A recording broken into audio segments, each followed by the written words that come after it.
1. My name is Ethan Vance, and I want to tell you about the specific experience of walking into a new school for the first time and discovering that 400 strangers had already decided, collectively, unanimously, and entirely without my input, exactly who I was, 3 full days before I ever set foot in the building. I transferred to Kingsley High in the second week of November, halfway through junior year, which is already, under the best of circumstances, one of the worst possible times to start anywhere new, every friend group long since calcified, every seating chart long since settled, every unofficial hierarchy already fully built and load-bearing.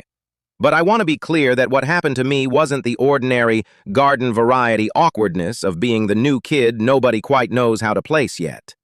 What happened to me was worse and stranger, because by the time I walked through those doors, the entire junior class had already built an elaborate, detailed, thoroughly incorrect story about exactly who my family was and exactly what we deserved.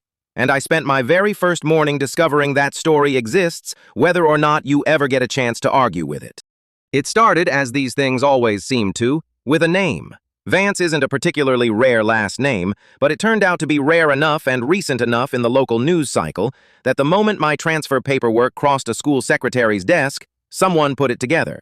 And by someone, I mean specifically Chloe Dawson, whose mother, as I would later learn, worked in corporate communications for Halden Industries, the regional manufacturing and logistics company that had, 6 weeks earlier, laid off nearly 400 employees in a single brutal Friday afternoon email blast, an event that had made actual local news, actual angry town hall meetings, actual segments on the evening broadcast with furious former employees standing in a parking lot holding cardboard boxes.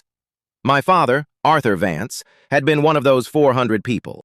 What Chloe's mother had told her daughter over dinner one night, in the specific, sanitized, corporate-approved language that companies use to explain away their own decisions, was that the layoffs had been a necessary restructuring due to underperforming middle management, and that several names had come up specifically in an internal memo her mother had apparently seen, discussed, and repeated at that dinner table without a shred of context, my father's name among them, framed not as a casualty of the restructuring, but as one of its causes, one of the supposed underperformers whose bad decisions had made the layoffs necessary in the first place. Chloe, 13 years old at the exact moment corporate spin doctors decided how she'd feel about my family forever, absorbed that story completely, and by the time she was 16 and heard through some parent network grapevine that the Bishops were moving into town and enrolling their son at Kingsley, she had already built an entire narrative and shared it enthusiastically, well before I ever arrived. That the new kid's dad was one of the corporate suits responsible for half the parking lot layoff protest footage that had played on every local news channel that October. That we were exactly the kind of family who profited while everyone else's parents lost their jobs. And that I was, by extension, before I had said a single word to anyone, a rich, entitled corporate kid who deserved whatever chilly reception the junior class had planned for me. The truth, which nobody at that school would learn for months, was almost the exact opposite of everything Chloe believed. My father hadn't been some executive making layoff decisions from a corner office. He'd been a project manager, solidly mid-level, the kind of employee who shows up early and stays late and genuinely believes, right up until the moment it stops being true, that loyalty to a company gets returned in kind.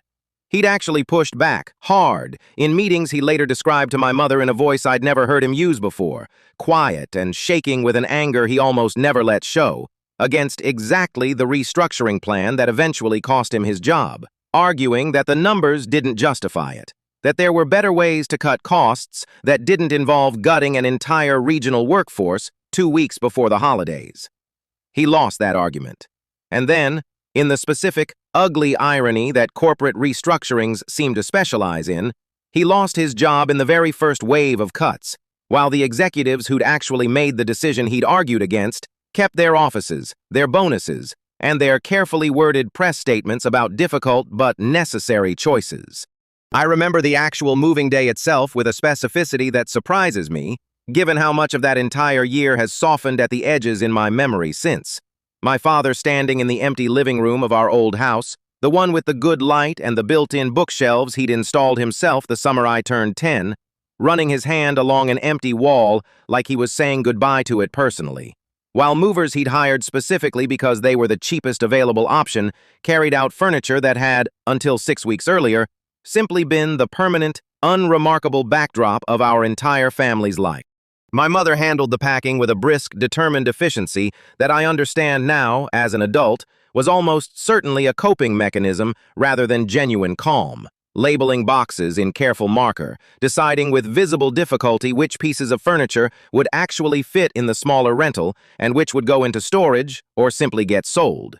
And I remember watching her hold my late grandmother's dining table for a long moment, clearly doing some silent calculation about whether it would fit, before finally, quietly, deciding to sell it rather than pay for storage we couldn't afford. A small, specific loss that she never mentioned again, but that I noticed her eyes catch on, briefly, every single time we ate at a borrowed folding table in our new, smaller kitchen for the first several months. We moved into a rental house half the size of our old one that same October. My mother picking up substitute teaching shifts, my father spending his days at the kitchen table with a laptop open to job boards, his optimism visibly thinning with every week that passed.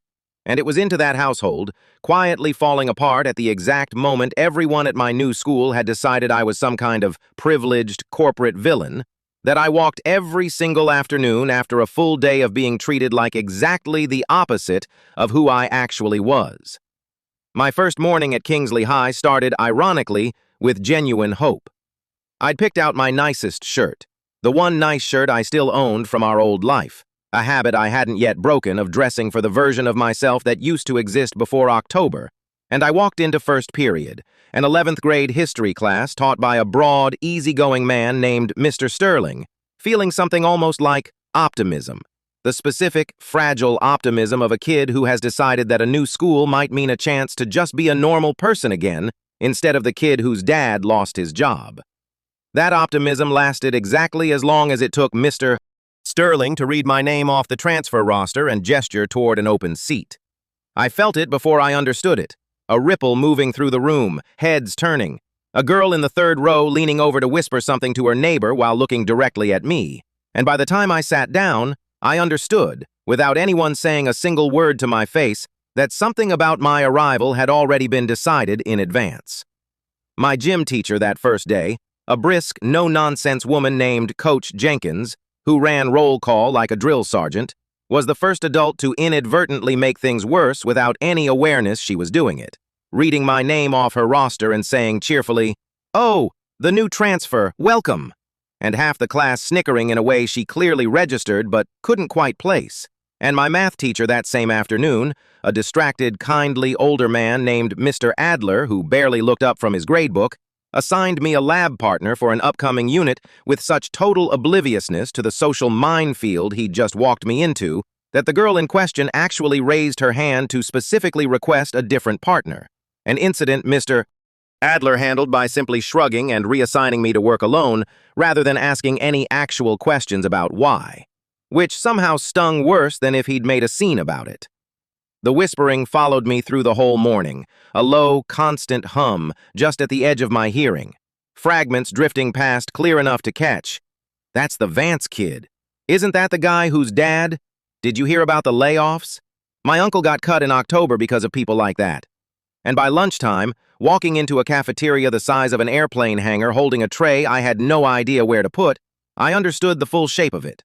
400 kids who had already decided collectively that I was the enemy, that my family had personally profited from their own parents', uncles', neighbors' worst year, and that nothing I said was going to be believed over whatever version of the story Chloe Dawson had already spread. Chloe herself found me before I even made it to an empty table, flanked by two girls I'd later learn were named Simone and Ashley, and she didn't yell, didn't make a scene, just looked at me with the specific, cool, appraising contempt of someone who has already made up her mind and simply wants to confirm it in person, and said, "So you're the new Vance kid. My mom works at Halden. Funny how that works out." And I stood there holding a tray of cafeteria pizza I no longer had any appetite for, genuinely unsure what to say, because agreeing seemed dangerous, and denying something I didn't even understand the accusation of seemed worse. And I finally managed, weakly, "I don't really know what you mean," which Chloe apparently took as confirmation of guilt, because she smiled, not kindly, and said, "Sure you don't," and walked away with her two friends trailing behind her, already whispering to each other in a way that made it clear the story had just gained a new chapter. I ate lunch alone that day, at the very end of a long table nobody else wanted, staring at a slice of pizza I never actually touched. And I remember thinking, with the specific, hollow clarity of a genuinely terrible day, that I had no idea how I was supposed to survive an entire school year like this, in a building full of people who had already tried and convicted me before I'd said more than a dozen words to any of them. The rest of that first week followed the same pattern. A quiet, constant social exile that never quite crossed the line into anything a teacher would notice or intervene in. No shoving, no shouting, just a steady accumulation of small, deniable cruelties. Group project teams that somehow always filled up right before anyone got to me. A lab partner assignment that got quietly rearranged the moment my name landed next to someone popular. A comment scrawled on a bathroom stall by the second Wednesday that just said, "Corporate scum go home." Unsigned, untraceable, and impossible to prove came from anyone in particular, even though I had a pretty good guess. I called my one friend from my old school, a kid named Liam I'd known since third grade that Wednesday night, sitting on the floor of my new, smaller bedroom, with my back against a wall still covered in the previous tenant's nail holes, and tried to explain the whole surreal situation. And Liam, well-meaning but 4 hours away and utterly unable to picture it, said, "That's insane. Just tell them the truth." And I remember laughing, a short, humorless laugh, because that was exactly the problem.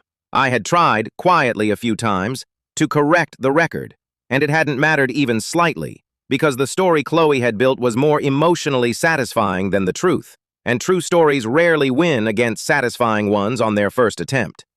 The one exception to that entire miserable week, the one person in the whole building who spoke to me like I was just a normal person rather than a walking scandal, arrived on my third day. During the exact lunch period I'd resigned myself to eating alone at the end of that long, unwanted table. I noticed her before she spoke, a girl I'd clocked once or twice in the hallway between classes, always alone, always moving with the specific, quick, efficient walk of someone trying to take up as little space and attract as little attention as humanly possible. And I'd filed her away, if I'd thought about her at all, in the same vague, dismissive mental category I imagine most of the school filed her into, which was something like, that quiet, weird girl, without ever actually wondering why. She set her tray down across from me without asking, which struck me as strange enough that I actually looked up and said flatly, not unkindly but with zero preamble at all, "You're sitting in the diner seat," which is what everyone calls this table because nobody wants it, but I actually don't mind it, so I'm going to sit here whether you're here or not. Is that a problem? I said, "No, not a problem," genuinely confused, and she sat, unwrapped a sandwich that looked homemade rather than cafeteria-issued, and didn't say anything else for a solid 2 minutes, eating in a silence that wasn't hostile so much as simply unbothered by the need to fill it, before finally saying, apropos of nothing, "I'm Gia, by the way, short for Giada. My parents apparently thought that was a normal name to give a baby." And I said, "I'm Ethan." And she said, "I know, everyone knows, you're the corporate scum kid." Her tone perfectly flat, delivering the insult like a neutral fact rather than an accusation. And I actually laughed, the first genuine laugh I'd had in 3 days, more out of surprise than humor, and she looked mildly pleased with herself, like landing that joke had been the actual point. I want to be honest, in the interest of telling this story properly instead of just the flattering version of it, that my first reaction to Gia sitting down across from me wasn't gratitude. Not really, not yet. It was something smaller and less generous than that. A quiet, unspoken calculation running underneath my polite conversation. The specific, ugly math of a kid who had spent his whole life, up until 6 weeks earlier, comfortably enough situated that he'd never had to think hard about social hierarchies because he'd simply always been somewhere near the top of them. And some part of me, even sitting there grateful for the company, was already quietly filing Gia away as a temporary arrangement. A placeholder friend to have until I figured out how to fix the actual problem and get back into wherever the real, desirable social circle turned out to be. I didn't think of it in those exact ugly words at the time. I want to be clear, I wouldn't have been able to admit it to myself that plainly for weeks. But looking back honestly, that's precisely what was happening underneath my polite gratitude. A small, shameful voice reasoning that Gia was fine for now, better than eating alone, but not exactly the friend group I actually wanted. Not the thing that would fix my actual problem, which I still, at that point, genuinely believed was simply a misunderstanding waiting to be cleared up, rather than something that had already quietly, permanently reshaped how the entire school saw me. That belief got its first real test about 2 weeks later, when Caleb Reed, Chloe's boyfriend and the closest thing Kingsley had to unofficial junior class royalty, stopped me in the hallway with an unexpected friendliness that immediately made me suspicious and immediately, embarrassingly, made my heart lift anyway. He needed help, it turned out, with a history project, Mr.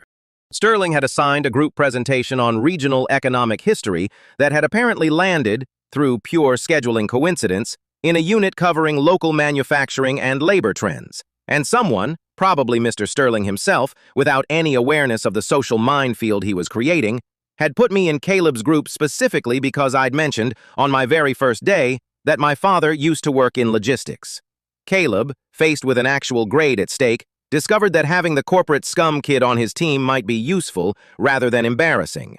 And I, starved for even a sliver of acceptance from anyone who mattered by Kingsley's actual social math, said yes to every single planning session he suggested, genuinely thrilled at the prospect of being seen, even briefly, in Caleb Reed's orbit. I canceled on Gia twice that week to work on that project, both times with some flimsy excuse about homework, both times catching just barely a small flicker of something in her expression that I chose not to examine too closely.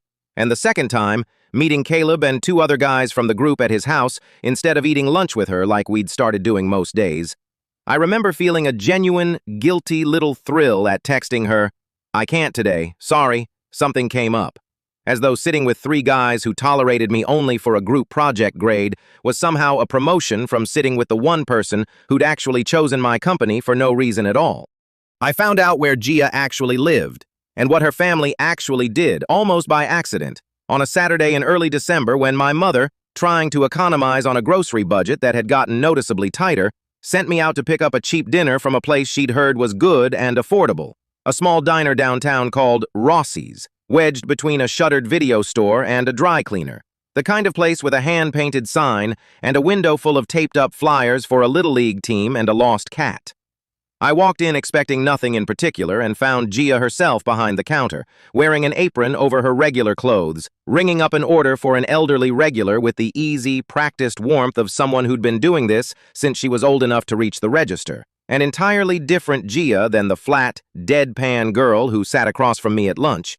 And she looked up, saw me standing there in the doorway, and went, very briefly, pink with what I can only describe as embarrassment, before recovering and saying, "Well, this is mortifying. Welcome to my family's tragic backstory. What can I get you?"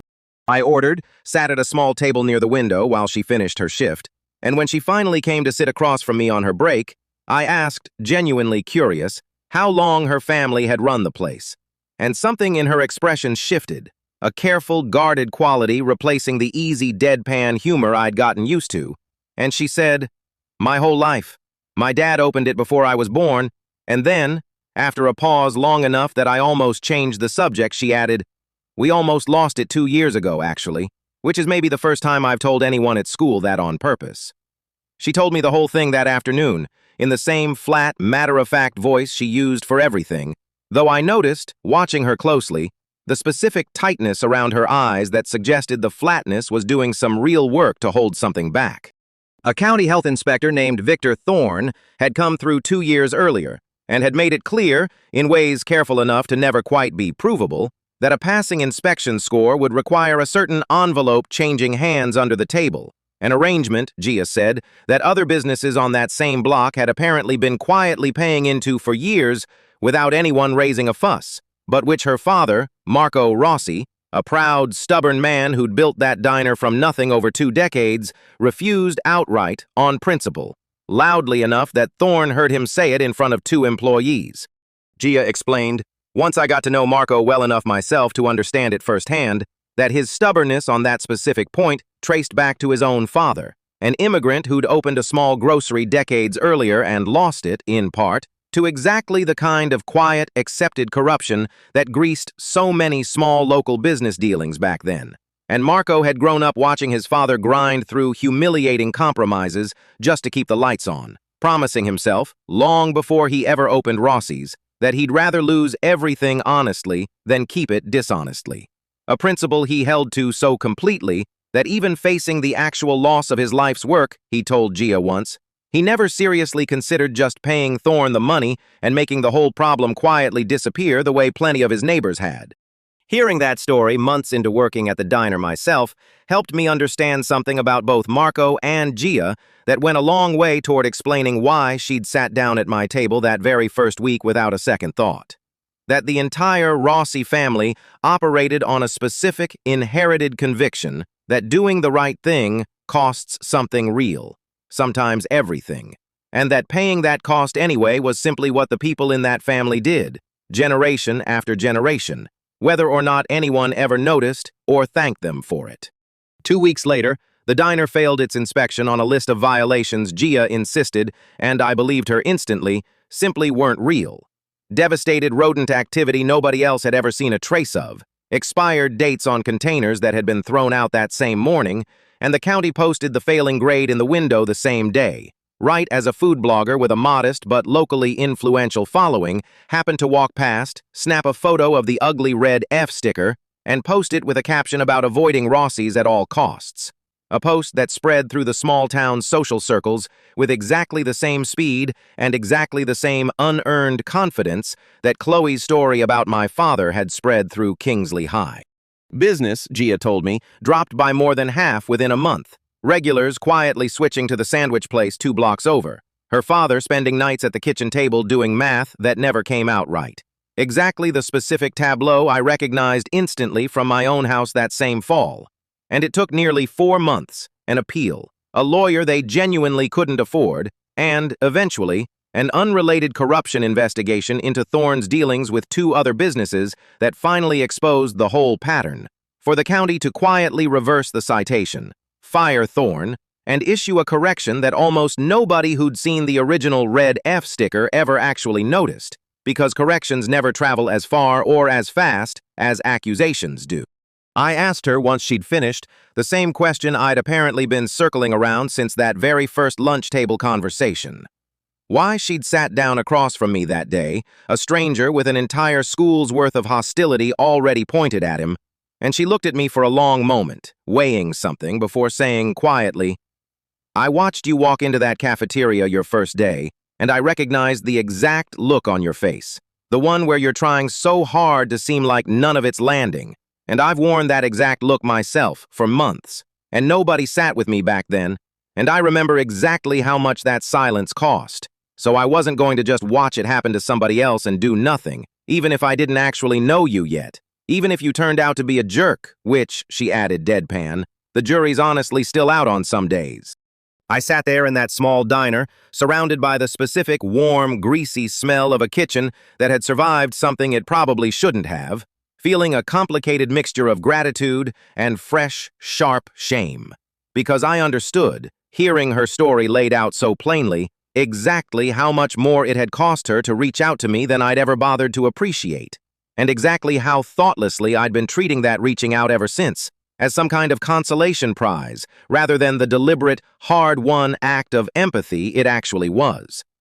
The moment that finally forced the whole thing into the open happened about a week later, at the tail end of the history project, when Caleb, riding a small high from our presentation actually going well, invited me, along with the rest of the group, to a bonfire out at a classmate's lake house that weekend. An invitation that hit me like an actual jolt of electricity, the first real, unambiguous sign in 6 weeks that the door back into Kingsley's actual social world might be cracking open.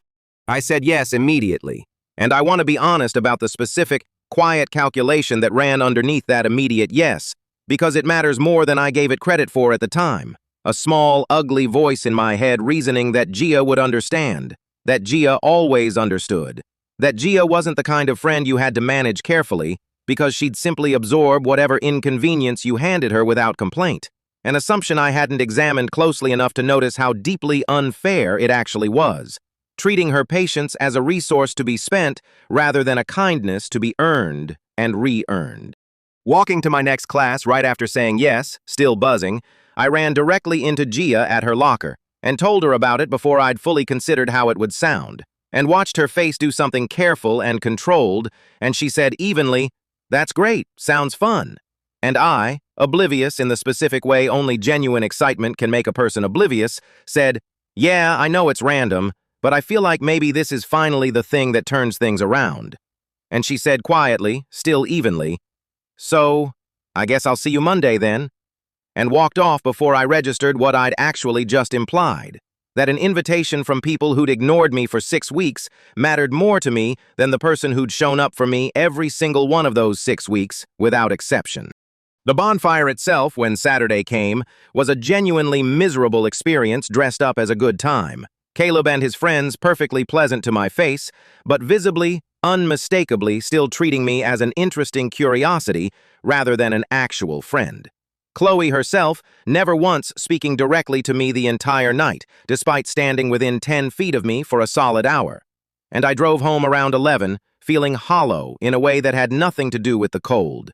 Understanding, somewhere on that dark drive back, that I had spent an entire evening performing gratitude for people who'd never once made me feel the way one lunch with Gia Rossi reliably did.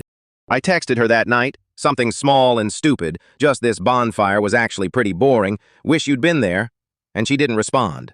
Not that night, not the next morning, and by Monday, sliding into the seat across from her at our usual table, I found her polite but distinctly cooler than usual, answering my questions in short, complete sentences, without any of the easy back and forth we'd built over the past month, and I finally, awkwardly, asked her directly if something was wrong. And she set down her sandwich, looked at me steadily and said, "You know what's funny? I told you my whole diner story, the actual real, embarrassing, hard thing, because I trusted you.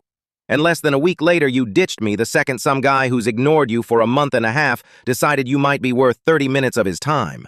And I'm not mad exactly. I just need you to actually decide whether I'm your friend or just the person you settle for until something better comes along.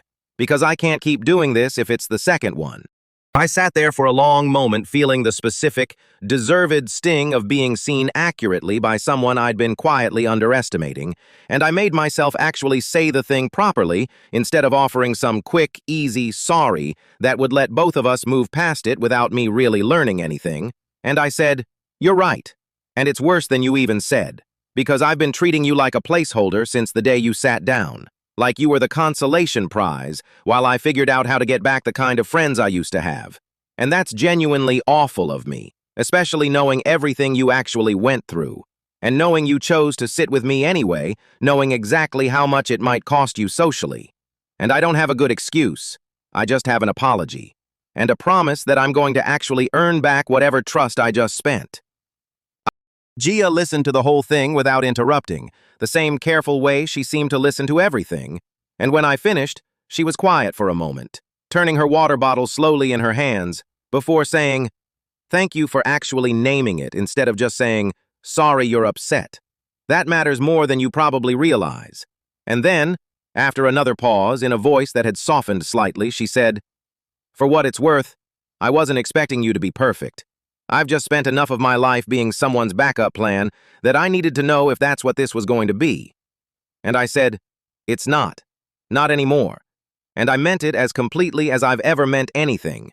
And something in her shoulders relaxed, just slightly, and she pushed half her sandwich across the table toward me, which I'd learned by then was, in Gia language, roughly equivalent to a formal treaty being signed. She told me that same afternoon something about her own decision to approach me that first week that I hadn't known before. That she'd actually noticed me on day 1, not day 3, and had spent 2 full days talking herself in and out of saying anything at all, watching me eat alone, watching the whispers follow me down the hall, recognizing the exact shape of it immediately, and freezing every single time she almost stood up to walk over. Some old protective instinct warning her that reaching out always seemed to cost her something eventually. Better to just mind her own business the way she had every single day since 8th grade. What finally pushed her over that particular edge, she admitted, was overhearing on the morning of day 3, 2 girls in the bathroom mocking not just me, but my mother specifically. Some cruel joke about substitute teachers married to corporate villains, and something about hearing an adult, an actual grown woman with nothing to do with any of this, dragged into the joke too, made the whole thing suddenly feel less like distant gossip and more like a machine that was going to keep grinding through anyone in its path unless anybody, stepped in front of it. And she said plainly, "I decided right there in that bathroom that today was the day. And honestly, I was still terrified walking over to your table. I just decided being terrified was better than being the kind of person who watches something like that happen and does nothing again." Hearing that, I understood something I hadn't quite grasped before. That her choosing me hadn't been some easy, natural instinct she simply possessed, and I lacked. It had been a genuine, difficult act of will, fought against real fear. Exactly the kind of quiet, unglamorous courage that never gets a highlight reel or a round of applause. And I told her that, and she shrugged characteristically and said, "Most of the actually important choices people make don't get applause. That's sort of the whole point of them." Things at my own house, meanwhile, had not gotten any easier, and by January, my father still hadn't found anything beyond a couple of unpaid, second-round interviews that went nowhere. And I remember overhearing my parents one night through the thin wall of our smaller rental house. My mother's voice low and careful, my father's voice tight with a specific, humiliated frustration I'd never heard from him before our old life fell apart, saying something like, "I've applied to 41 jobs, Alara, 41. And I get the same email every time.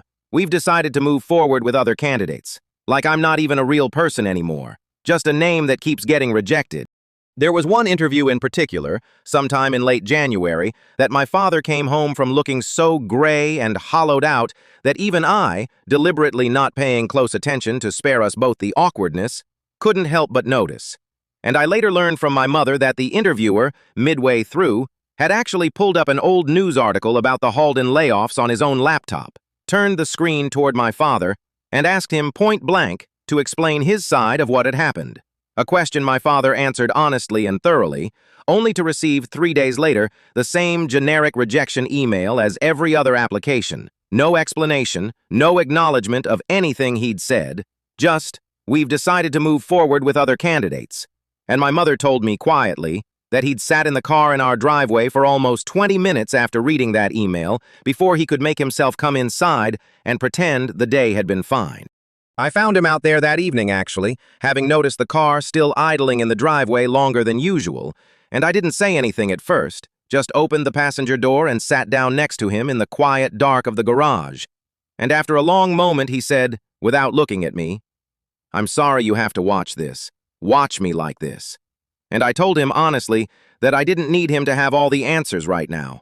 I just needed him to still be around to ask the questions with me. And he was quiet for another moment before reaching over and squeezing my shoulder and saying, "When did you get old enough to say something like that to me?" And I said, "Probably around the same time you stopped being able to hide how hard this year's been." And he laughed, a small, tired laugh, and said, "Fair enough." And we sat there together in that dark garage for a few more minutes before finally going inside to face dinner. I didn't say anything to my parents about it, not directly, because some instinct told me they needed, more than anything, to believe they were still successfully protecting me from the worst of it. But I started looking for a part-time job myself that same week, quietly, without asking permission first, because I'd done the math on my own and realized that even a small amount of money coming in might ease something, even if it was just enough to stop feeling like every single thing I asked for was one more weight on an already sinking boat. Gia, when I mentioned it to her, lit up in a way I hadn't seen from her before and said immediately, "Work at the diner. We're actually short-staffed since my cousin left for college. My dad would hire you in about 4 seconds." And I hesitated, embarrassed in a way I couldn't fully articulate. Some old, stubborn residue of my former life whispering that working retail at a diner was a step down from whatever I used to imagine my future looking like. And Gia, watching my hesitation with her usual unimpressed clarity, said, "Look, I get it. It's not glamorous, but the money's real and my dad's actually a great boss. And also, if I'm being honest, I could use the company on shifts, so consider it a favor to me if that helps your ego." I started that same weekend, And I want to be honest that the first two shifts were genuinely humbling in ways that had nothing to do with Gia and everything to do with my own leftover assumptions about what kind of work was beneath me. Fumbling with the register, dropping a full tray of dishes on my second day, loud enough that the whole diner briefly went silent. Marco Rossi, Gia's father, a big, warm, endlessly patient man with forearms like a longshoreman and a laugh that filled the whole building, simply walking over, helping me sweep up the mess and saying, "Kid, everybody breaks a plate their first week. The ones who quit are the ones who let it embarrass them out the door." And I decided right there, sweeping up shattered ceramic at 15 minutes into my second shift, that I wasn't going to be one of the ones who quit. The moment that actually taught me the most, though, came about a month into the job, on a busy Saturday when a well-dressed man in an expensive coat, clearly passing through town rather than a regular, snapped his fingers at me across the diner to get my attention, and then proceeded to complain, loudly, about a 15-minute wait during our busiest lunch rush, telling me with a specific, casual condescension I recognized instantly and painfully from the inside that he was surprised a place this small couldn't manage basic service, implying, without ever quite saying it, that this whole establishment and everyone working in it were somehow beneath his standards. I felt the old, reflexive version of myself flare up immediately, some leftover instinct from my old, comfortable life wanting to match his condescension with my own, to remind him, somehow, that I hadn't always worked in a place like this, that I used to be the kind of person who never had to wait for anything. And I caught myself mid-thought, genuinely startled by how quickly that old, ugly impulse had resurfaced, and instead just apologized calmly, brought him his food the moment it was ready, and let it go. Marco, who'd overheard the whole exchange from behind the counter, pulled me aside afterward, not to reprimand me, since I'd actually handled it fine, but to say, quietly, "I saw your face for a second there, kid. I know that look. That's the look of somebody remembering they used to be able to talk down to people like that guy just talked down to you. And I want you to sit with that feeling for a minute. Really feel it. Because now you know exactly what it's like from both sides of that counter. And most people never get that particular education. Consider yourself lucky, weird as that sounds." I did sit with it. That whole shift, and for a long time afterward, and I came to understand it as one of the single most valuable things that entire difficult year taught me. That dignity was never actually a function of which side of a counter you happened to be standing on. And that the version of me who might have once snapped his own fingers at some kid working a summer job was a version I never wanted to fully become again. Over the following weeks, working 3 shifts a week alongside Gia, I learned things about actual, physical, unglamorous work that 6 years of comfortable suburban living had never once required me to learn. How to carry 4 plates at once without dropping any of them. How to handle an irate customer without losing my temper. How to genuinely enjoy the specific, satisfying exhaustion of a busy Saturday lunch rush finally slowing down. Sophia, Gia's mother, took an immediate maternal liking to me that manifested mostly through relentlessly feeding me on every single shift, regardless of whether I'd already eaten, insisting I take home a container of whatever the day's special had been because, in her exact words, "Growing boys need real food, not whatever your mother's been able to manage lately." A comment she made with such warm, unself-conscious bluntness that I actually laughed instead of feeling embarrassed by it. My own mother, Elara, carried that entire winter in a quieter, more invisible way than my father did, picking up substitute teaching shifts across 3 different schools some weeks, coming home most nights too tired to do much beyond reheating whatever was easiest. And I noticed, without either of us ever discussing it directly, that she'd started quietly cutting corners on herself specifically, wearing the same 2 sweaters in rotation, skipping her own lunch some days so there'd be enough left over for dinner. Small, unspoken sacrifices I only fully understood the scale of once I started bringing home my own diner paychecks and saw, for the first time, the actual arithmetic she'd been running silently for months. I brought her a container of Sophia Rossi's cooking one particularly rough week in January, something Sophia had insisted I take home specifically for my mother after hearing, through Gia, how tired she'd sounded on the phone. And I remember setting it on the counter and watching my mother's face crumple, just slightly, at the unexpected kindness of a woman she'd never even met. And she said, quietly, "Please tell her thank you. Tell her it means more than she probably knows." And I did. And Sophia, hearing it, simply nodded and said, "That's just what people do for each other, no thanks needed. But you can bring her by sometime if she'd ever like to actually meet the woman behind the tuna melts." My mother's substitute teaching that whole year came with its own quiet indignities I only fully understood much later, bouncing between 3 different schools depending on which one needed coverage that particular week. Treated by some permanent staff with the specific, thoughtless dismissiveness some institutions reserve for temporary workers, her name occasionally left off sign-in sheets. Her classroom assignments changed with no notice, and she told me once, years afterward, that the hardest part hadn't actually been the logistics. It had been standing in front of a room of students some days who clearly knew, through the same small-town grapevine that had reached everyone else, exactly whose mother she was, and having to teach an entire class period with total professional composure while a handful of kids in the back row whispered about her husband's supposed corporate villainy. A specific, silent humiliation she never once mentioned to my father, not wanting to add her own daily weight to his already considerable burden. I brought my first paycheck home at the end of that month and set it on the kitchen table in front of my parents without much ceremony, and my father, staring at it for a long moment, asked quietly, "Are you sure you want to do this? This is supposed to be my job, not yours." And I told him honestly that I wasn't trying to fix everything, I just wanted to help carry a little bit of the weight. And he looked at me for a long moment with an expression I hadn't seen on his face in months, something between pride and a grief he was clearly trying not to show me, and said, "Thank you, Ethan. I mean that." And then, in a smaller voice, "I'm sorry you're having to learn this lesson this early."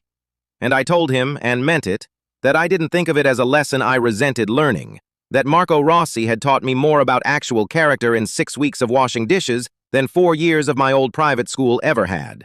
And my father laughed, a real laugh, the first one I'd heard from him in what felt like a very long time, and said, "Well, that's one silver lining nobody warned us about." My mother finally took Sophia up on that invitation about 2 weeks later, showing up at the diner on one of my Saturday shifts, looking noticeably nervous in a way I rarely saw from her, and Sophia, spotting her hovering near the door, came around the counter immediately, wiped her hands on her apron, and pulled my mother into a hug like they were old friends rather than strangers meeting for the first time, saying, "There she is. Come sit. I'm making you the good soup, not the one on the menu, the one I make for family." The two of them talked for nearly an hour after that, long past when my mother's food arrived, Sophia doing most of the talking at first, describing her own hard, early years building the diner from nothing, and my mother, gradually relaxing, sharing more of our own situation than I think she'd admitted to anyone outside our immediate family since October. And by the time my mother finally left, the two of them had exchanged phone numbers and made loose plans to get coffee, a friendship that, much like Gia's and mine, ended up outlasting that entire difficult year by a very wide margin. The two women eventually becoming close enough that they had their own standing weekly call, long after my father's job situation resolved, and the original crisis that brought them together had faded into old, half-forgotten history. My mother still, to this day, bringing Sophia a small gift every year on her own birthday. And Sophia still, without fail, saving my mother a slice of whatever pie is featured that week. A tradition neither woman has ever formally acknowledged as a tradition, simply something they both quietly, reliably do. Gia and I developed our own small tradition during those closing shifts. The two of us, often the last ones left after Marco locked the front door, wiping down tables and flipping chairs onto tabletops, while the radio behind the counter played whatever oldies station Marco kept it permanently tuned to, and somewhere around the 3rd or 4th week of this, Gia started narrating an increasingly elaborate, entirely fictional soap opera starring the diner's regular customers, assigning them dramatic secret identities and forbidden romances purely to make the closing routine less tedious. A bit that got so detailed over time that I found myself genuinely invested in whether old man Murphy, who ordered the same tuna melt every single Tuesday, was secretly a retired jewel thief, as Gia insisted, or just a retired accountant, as I stubbornly maintained. The saga eventually expanded to include half the regular clientele, a widow named Mrs.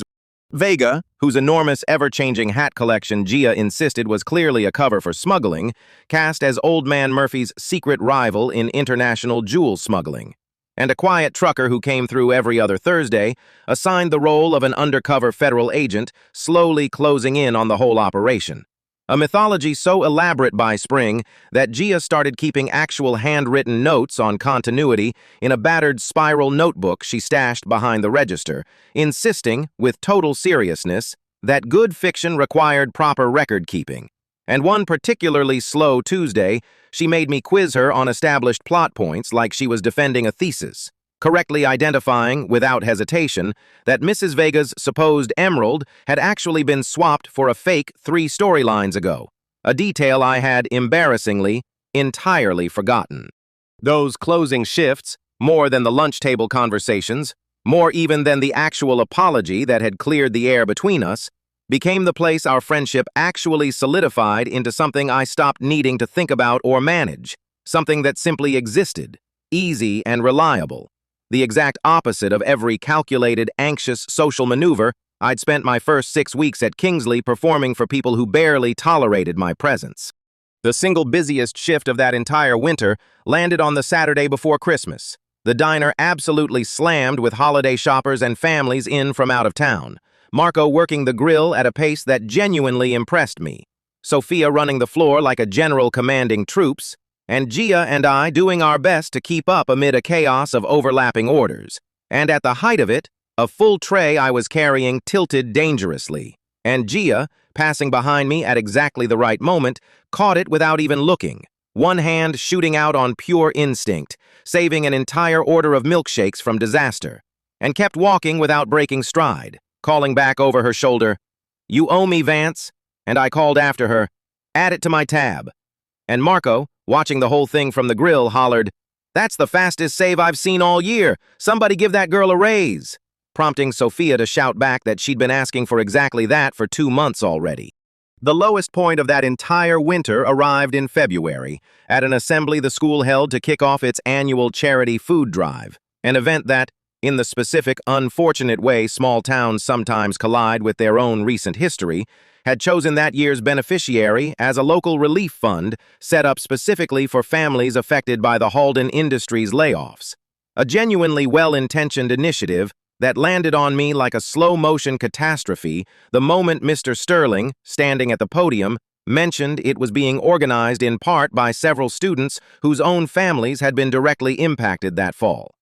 I sat in that auditorium feeling every single head in my row subtly angled toward me, and Chloe, sitting 2 rows ahead with Caleb, turned around just enough to catch my eye and said, just loud enough for the surrounding rows to hear, "Hope your family's planning on donating generously, given the circumstances." A comment delivered with a smile so falsely sweet it might as well have been a slap. And something in me, 6 weeks of swallowed anger finally cresting past whatever fragile self-control I'd been maintaining, snapped. I stood up, right there in the middle of the assembly, loud enough that half the auditorium turned to look, and said, "My dad lost his job in those layoffs too. He's one of the families this fund is supposed to help. So maybe do some actual research before you decide who deserves your pity and who doesn't." And the room went dead silent, and Chloe, momentarily caught off guard, recovered fast enough to say, "Sure he did, nice try." And I, absolutely past the point of measured responses, said something I regretted almost the second it left my mouth. Something sharp and cutting about her mother's corporate spin being the actual reason half the school believed a lie in the first place. A comment true enough to sting, but delivered with such raw, visible fury that it landed, to the entire watching auditorium, exactly like the exact kind of entitled outburst everyone had already decided I was capable of. That night, alone in my room, I replayed the whole assembly scene over and over, the specific ugly satisfaction of finally saying something true out loud, curdling, hour by hour, into a much heavier shame. Not because I regretted defending my father, but because I knew, lying there in the dark, that I'd let 6 months of carefully swallowed anger explode in exactly the wrong direction, at exactly the wrong moment, in front of exactly the audience least inclined to give me the benefit of the doubt. And I remember thinking, with a specific, exhausted clarity, that I had somehow managed to make my own situation worse using nothing but the truth, which felt like an especially cruel kind of unfairness on top of everything else. I didn't call Gia that night, embarrassed enough by my own outburst that I didn't want to admit how badly I'd handled it. And it was only the next morning, seeing her waiting for me by the school's side entrance the way she always did, that I finally told her the whole thing, bracing for some gentle correction about how I should have handled it differently. And instead, she just listened and said quietly, "For what it's worth, I don't think you did anything wrong by telling the truth. I think you did something human by being furious about 6 months of people believing a lie.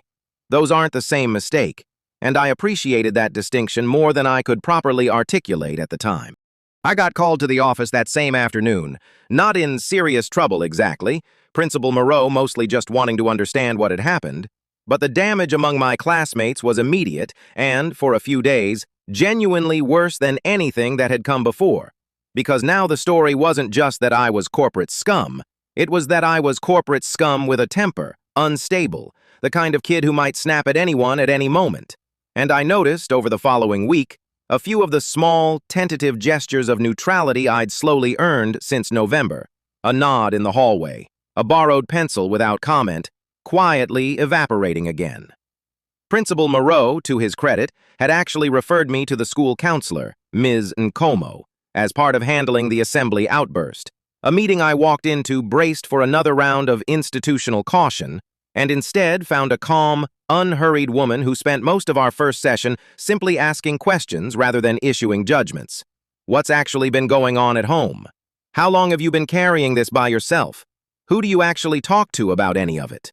I told her more that afternoon than I'd told almost anyone. The job applications, the tightening grocery budget, the 6 months of swallowed anger finally boiling over in front of 400 classmates. And she listened without once making me feel like a problem to be managed. And near the end of that session said, plainly, what happened in that assembly wasn't really about Chloe. It was about 6 months of real grief finally finding an exit. And grief that doesn't get an appropriate outlet usually finds an inappropriate one eventually. That's not a character flaw, that's just how pressure works. And I want you coming back here weekly for a while so it has somewhere safer to go than the middle of an assembly. I did keep going back, all the way through the rest of that school year. And I've come to think of those quiet, unglamorous sessions with Ms. Nkomo as just as important to everything that eventually got better as anything Gia or the newspaper article ever did. A reminder that sometimes the actual turning point isn't a single dramatic moment, but a series of small, private rooms where somebody finally asks the right question and waits patiently for the honest answer. Even Gia that week seemed briefly rattled, not by anger at me, but by a kind of worried, searching quiet. And one night at closing, wiping down the counter, she finally asked, carefully, "Are you doing okay, actually?" Because that wasn't really about Chloe back there. That felt like it had been building for a while.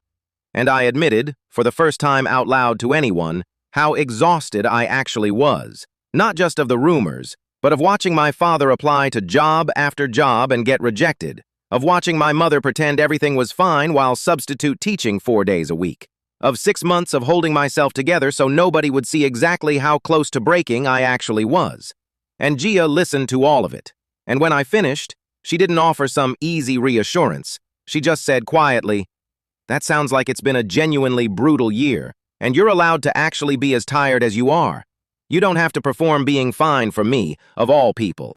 What I didn't fully appreciate until much later, and only learned because Anjali, one of Chloe's friends, mentioned it offhand at a reunion years afterward, was that Gia herself had paid a real, specific social cost that whole week for standing by me so visibly after the assembly outburst, catching a wave of the same fresh suspicion I had, a few whispered comments about her judgment. Why is she still hanging around the unstable corporate kid? Comments Gia never once repeated to me at the time, choosing instead to simply keep showing up at our table every single day without ever mentioning what it was quietly costing her. When I found out about it years later and asked her, a little hurt, why she'd never told me, she shrugged and said plainly, "Because telling you would have made you feel guilty enough to push me away for my own good, and I wasn't going to let you make that decision for both of us. I'd already decided sitting with you was worth whatever came with it. That wasn't yours to negotiate on my behalf." Hearing that, even years removed from the actual danger of it, still landed on me with real force. A fresh, specific understanding of exactly how much quiet cost she'd absorbed on my behalf without ever once making it my burden to carry. And it deepened, retroactively, my whole understanding of what her choosing me at that lunch table had actually meant. Not a small, low-stakes kindness, but a real, repeated sacrifice she'd simply refused to advertise. The truth about my father, when it finally came out, arrived the way most important truths seem to in real life, unglamorously, through paperwork rather than confrontation, in a process that had been quietly grinding forward for months, entirely independent of anything happening at Kingsley High. A group of the laid-off Halden employees, my father included, had filed a joint wrongful termination claim back in November, a slow, unglamorous legal process involving depositions and document requests that moved at the specific, grinding pace of civil litigation. And by March, their lawyer had obtained, through mandatory discovery, a stack of internal emails and meeting notes from the exact planning sessions where the restructuring decision had been made, records the company had never intended to become public. Those records showed, in black and white, exactly what my father had always said privately at our kitchen table, that he had pushed back hard against the restructuring plan on cost-benefit grounds, that his objections were documented in 3 separate meetings, and that a vice president named Stanley Griffith, the actual architect of the layoffs, had specifically flagged my father in an internal memo as, in his exact chilling phrase, a morale risk who should be included in the first wave to avoid further internal pushback. A decision made not because my father had underperformed, but specifically because he had been right and inconvenient. A local investigative reporter named Brenda Price, who'd been covering the Halden layoffs since the original parking lot protests back in October, got hold of those discovery documents through a source close to the case and ran a story in late March under a headline that made my stomach flip when my mother showed it to me at the kitchen table. Laid-off worker was punished for raising red flags Halden ignored, internal documents show. A piece that laid out in careful, well-sourced detail exactly how my father had tried to prevent the very disaster everyone in town blamed him for, and exactly how Griffith's team had spun the narrative afterward to protect the company's public image, using talking points that had apparently been fed directly to employees' families, including, though the article didn't name her specifically, Chloe's mother, whose entire corporate communications team turned out to be the actual source of the false story that had shaped my first 6 months at Kingsley High. Brenda. I learned much later once we worked together and she told me the story from her own side of it, had called our house for comment 2 full days before the piece ran. Standard journalistic practice, she said she never skipped, regardless of how strong her documentation already was. And my father, understandably wary of another reporter after months of feeling chewed up by local coverage of the layoffs, had almost hung up on her twice before she convinced him she genuinely wanted his side told accurately this time, and he spent nearly 90 minutes on the phone with her that evening, going through every meeting, every objection he'd raised, every detail he could remember. And Brenda told me she'd known, listening to him, within the first 10 minutes, that she had exactly the story worth running. My father read that article standing up in our kitchen, and I watched something in his posture change as he read it. A slow, visible unclenching of a tension he'd been carrying silently since October. And when he finished, he set his phone down carefully, looked at my mother, and said quietly, "They can't say I did anything wrong anymore. It's actually written down now," in a voice that cracked slightly on the word wrong. And my mother crossed the kitchen and held him for a long moment while I stood there, feeling a complicated wave of relief so large it was almost dizzying. Relief for him, obviously, but also, underneath that, a smaller, more selfish relief that I felt guilty about even as I felt it. Relief that whatever came next at school might finally be easier. The story reached Kingsley High almost exactly the way the original lie had, informally, through parents talking to other parents, through a link shared in a town Facebook group that several kids' families belonged to, and by the time I walked into first period the Monday after it published, I could feel, immediately, that the entire texture of the hallway had shifted. The whispers still there, but different now. Quieter, more uncertain. Kids who'd spent months looking through me, now looking at me with the specific, unsettled expression of people realizing they might have badly misjudged something. Mr. Sterling, of all people, pulled me aside before class started and said simply, "I read the piece this weekend. I'm sorry this school didn't give you the benefit of the doubt sooner, and I appreciated it more than I knew how to say, because it was the first time an adult at that school had acknowledged out loud that something wrong had actually happened to me rather than just something unfortunate and unavoidable. Gia's reaction to the whole thing, when I found her before first period that same Monday, surprised me in its intensity, given how steady and unflappable she usually was about everything, throwing her arms around me right there in the hallway in front of anyone who cared to look, something she'd never once done before, despite months of easy physical comfort between us. Hugs and shoulder bumps, and the casual closeness of two people who'd spent countless hours in a shared kitchen. And she said, into my shoulder, half laughing, half something closer to tears, "I've been waiting 4 months to be able to actually be happy about something instead of just steady for you. Do you understand how hard it is to only ever be the calm, supportive one? I get to actually be thrilled today." And I laughed, surprised and moved in equal measure, and said, "You've earned that. Thrilled looks good on you." And she pulled back, wiped her eyes with the back of her hand, and said, "Don't get used to it. I'm reverting to deadpan by lunch. This is a limited engagement." What surprised me most about the weeks that followed wasn't the vindication itself, which felt, honestly, more exhausting than triumphant, but how quickly and how thoroughly the entire social current of Kingsley High reversed direction, as though the same 400 people who'd spent months deciding I was corporate scum had simply refreshed the page and loaded a completely different story, without ever quite acknowledging the first one had been wrong. Kids who'd never once spoken to me suddenly found reasons to strike up conversation in the hallway. A couple of guys from the soccer team invited me to eat lunch with them one Tuesday, like it was the most natural thing in the world.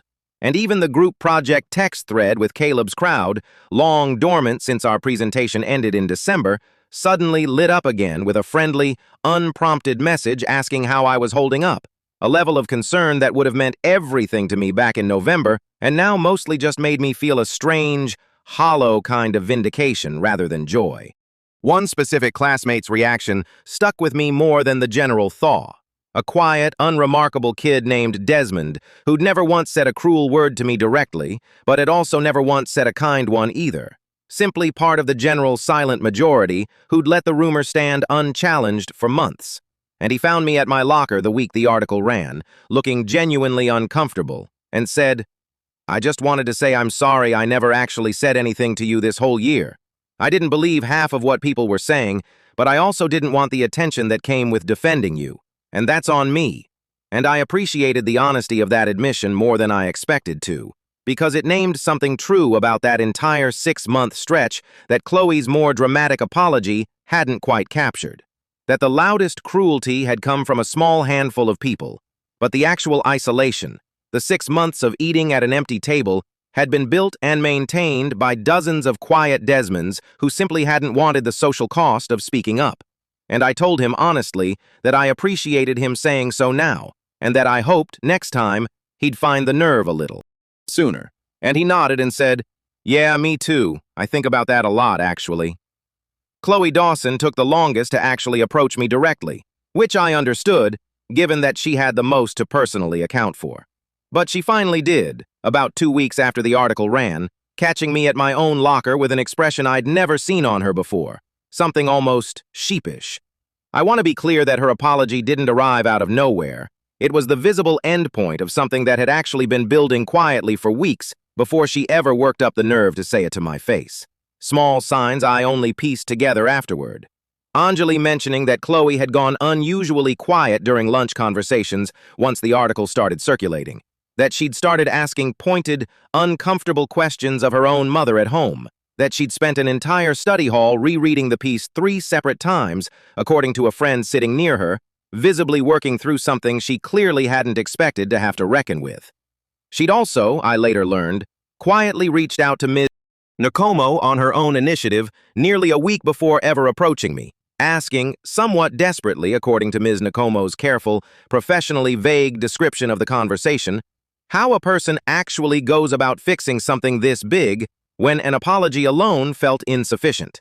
And it was Ms. Nakomo, in fact, who first mentioned the idea of the peer mediation program to her, a suggestion Chloe apparently turned over in her head for the following several months before actually committing to it that fall, meaning the version of Chloe who eventually stood at my locker and said, "I owe you an apology, I think. My mom's company put out some pretty messed up talking points and I just repeated them without ever actually checking if they were true. And I'm sorry." genuinely. She told me, a little hesitantly, that she'd actually confronted her own mother about it the same weekend the article ran. A conversation she described as the angriest she'd ever been at a parent in her life, demanding to know why her mother had let a 16-year-old carry the public weight of a lie the company had constructed to protect itself. And her mother, according to Chloe, hadn't really had a good answer, just something about following corporate messaging guidance and not realizing how far it would actually travel once it left the building.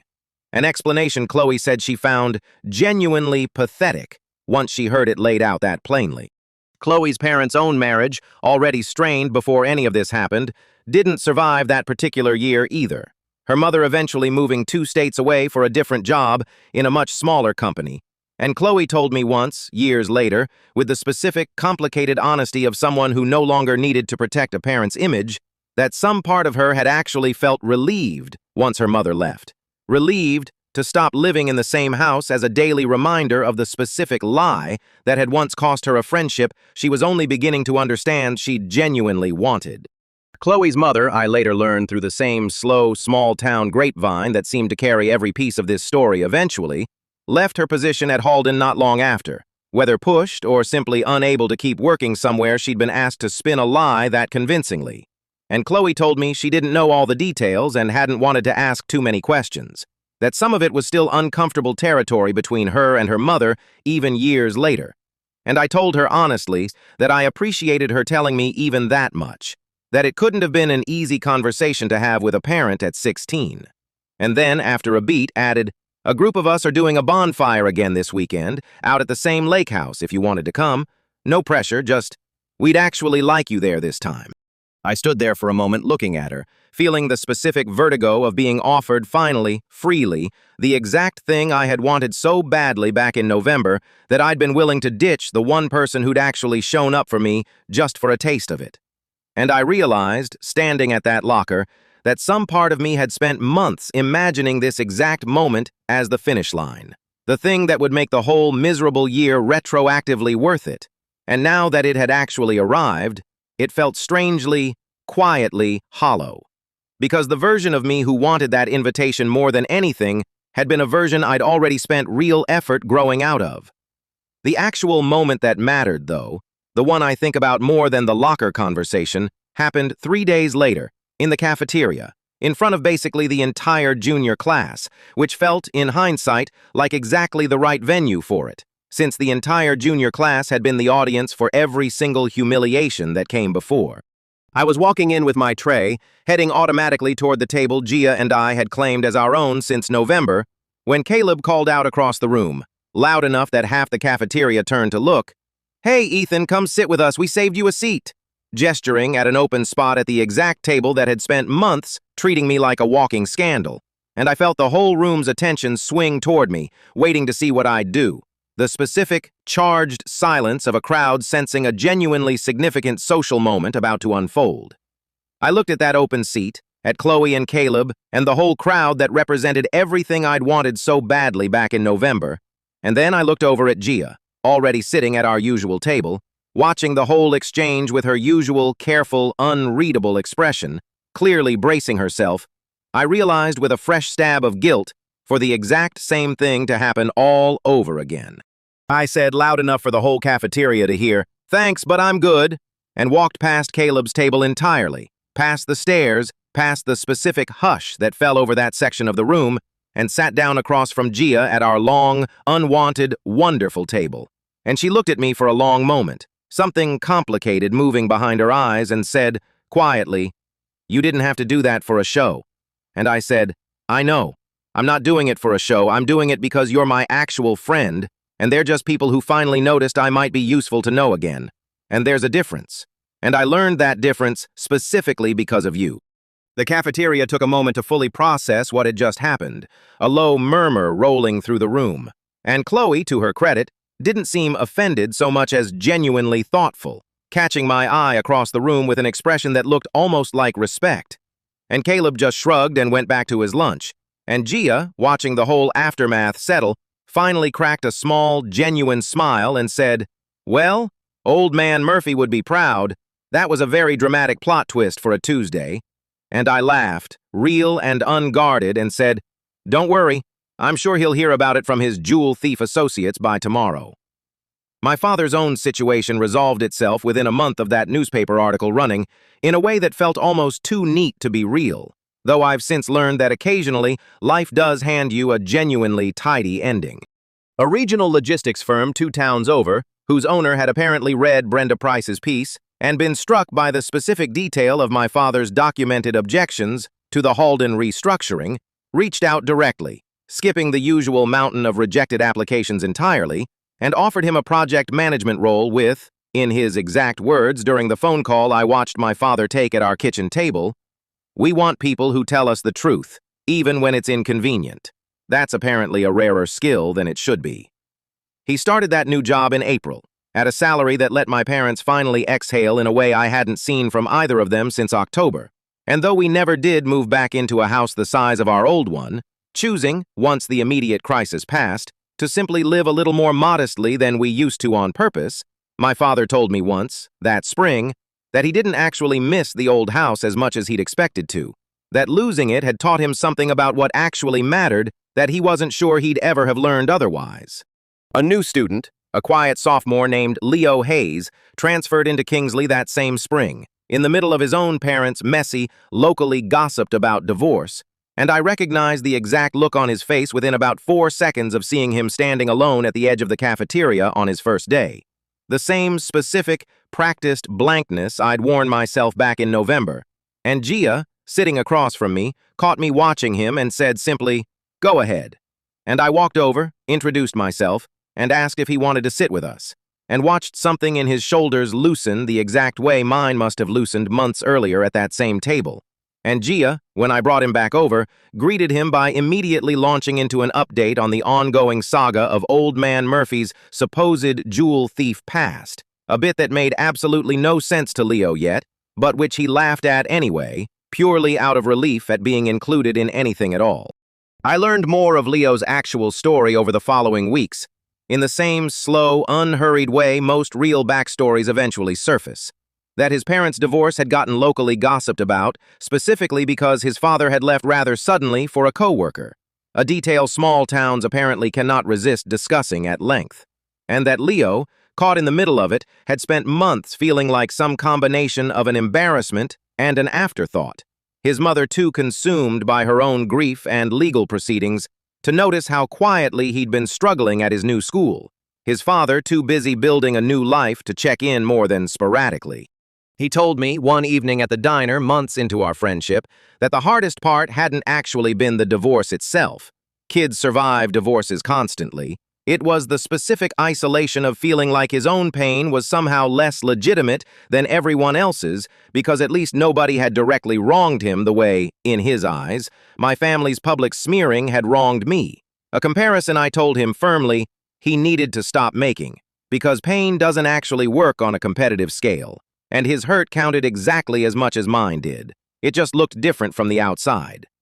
That conversation seemed to genuinely land on him in a way I hadn't expected, and he mentioned it again, years later, at my wedding toast, crediting it as one of the first times anyone had told him his feelings were allowed to matter on their own terms, rather than only in comparison to somebody else's more visible crisis.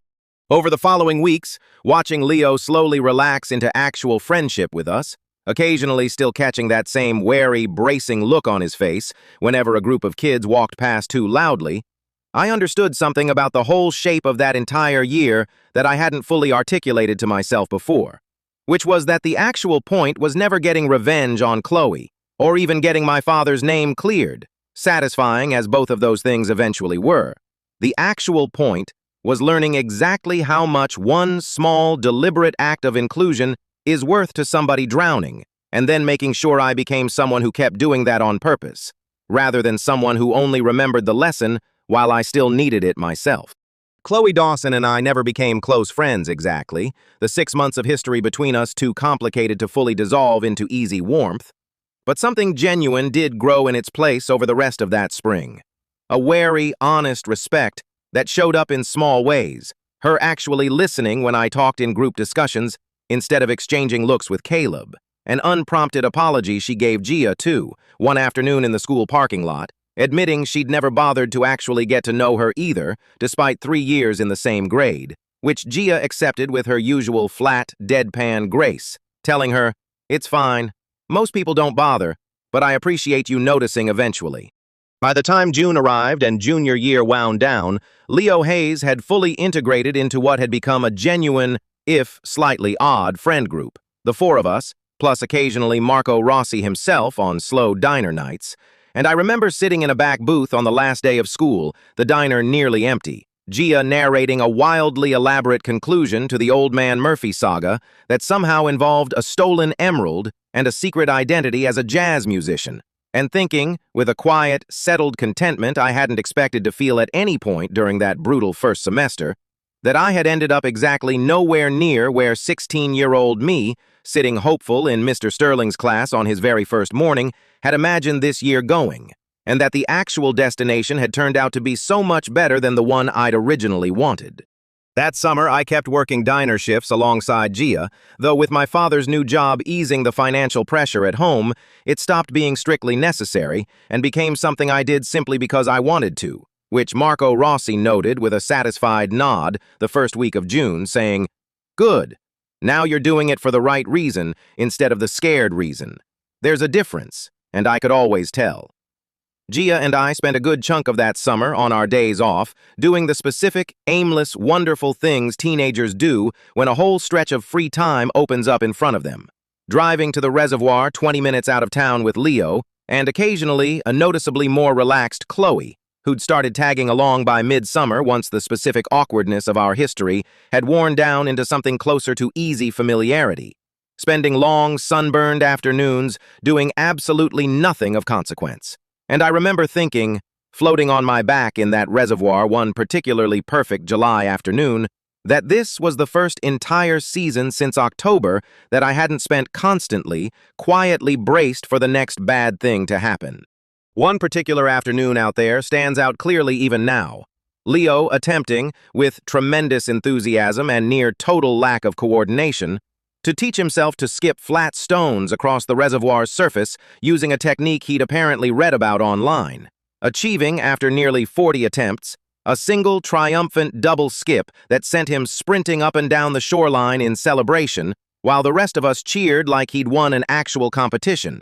And Chloe, watching the whole spectacle from a towel spread on the grass, said, quietly, to nobody in particular, "I don't think I ever actually had friends who celebrated stuff this small and stupid before. It's kind of nice." And Gia, overhearing, said, without missing a beat, "Get used to it. This is basically our whole personality now." And Chloe laughed. A real, unguarded laugh I hadn't heard from her once during the entire miserable stretch when we'd first met, and said, "Yeah, I think I could get used to it, actually." Senior year started that August with a version of Kingsley High that felt, walking through the doors again, meaningfully different from the building I'd first entered as a stranger everyone had already convicted. I wasn't popular, exactly, not in the way Chloe and Caleb's crowd had always defined popularity, but I was known now, in a way that felt solid rather than precarious. Known as Ethan, who works at Rossi's. Known as the guy who stood up in that assembly. Known, eventually, simply as one of the kids in that tight, slightly odd, thoroughly loyal friend group built around a diner booth, which turned out to be a far better kind of known than the one I'd originally been chasing.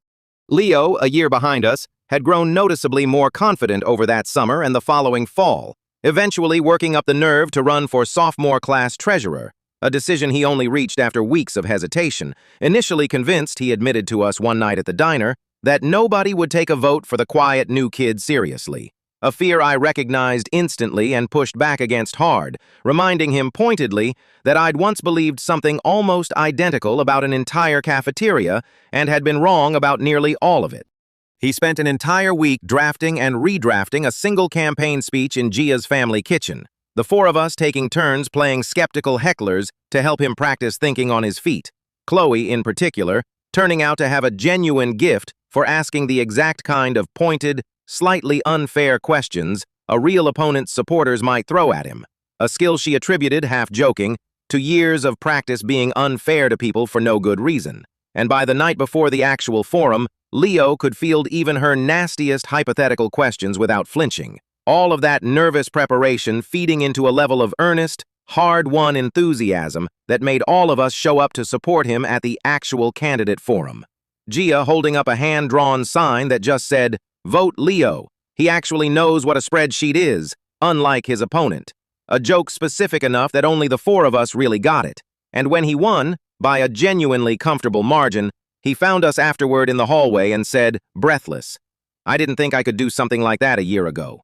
And I told him, honestly, I remember exactly what you looked like standing alone at the edge of that cafeteria last spring, and I want you to know how far you've actually come since then. And Leo, uncharacteristically, without a joking response ready, just hugged me instead, hard, and said, "Thank you." For that first day, I don't think I say that enough. Chloe, that fall, made her own quiet gesture toward closing the loop on everything, joining, somewhat to my surprise, the school's peer mediation program that Ms. Nakomo, the school counselor, had started running that year in the aftermath of everything that had happened. A small group of students trained to help mediate conflicts and rumors before they spiraled the way mine had. And when I asked her about it, half joking, whether this was some kind of penance, she said, seriously, for once without any of her old careful composure, "Kind of. Yeah, I spent 3 years being exactly the kind of person who decides things about other people before actually checking if they're true, and I'd like to spend the rest of high school being a different kind of person instead." And I told her, honestly, that I respected that more than she probably realized. She told me, a few months into the program, about the first case that had actually tested her. 2 freshman girls locked in an escalating rumor war over a boy neither of them, in Chloe's professional assessment, even seemed to like all that much anymore by the time the actual conflict mediation session happened, and how she'd caught herself mid-session about to let her own old instincts take over, subtly favoring the more popular of the 2 girls simply out of old habit, before catching the impulse and deliberately correcting course, asking the quieter girl twice as many questions, specifically to make sure she didn't disappear into the background the way people used to let me disappear. And Chloe said, telling me about it, I actually felt my own old self trying to take the wheel for a second there, and having to consciously wrestle it back was scarier than I expected. And I told her that noticing it happening at all, and actively fighting it, was itself real, meaningful progress, since plenty of people never even notice the old instinct resurfacing in the first place. College applications that fall brought their own particular stress. My parents, still rebuilding their own financial footing, gently but honestly explaining that whatever school I chose needed to come with real financial aid attached.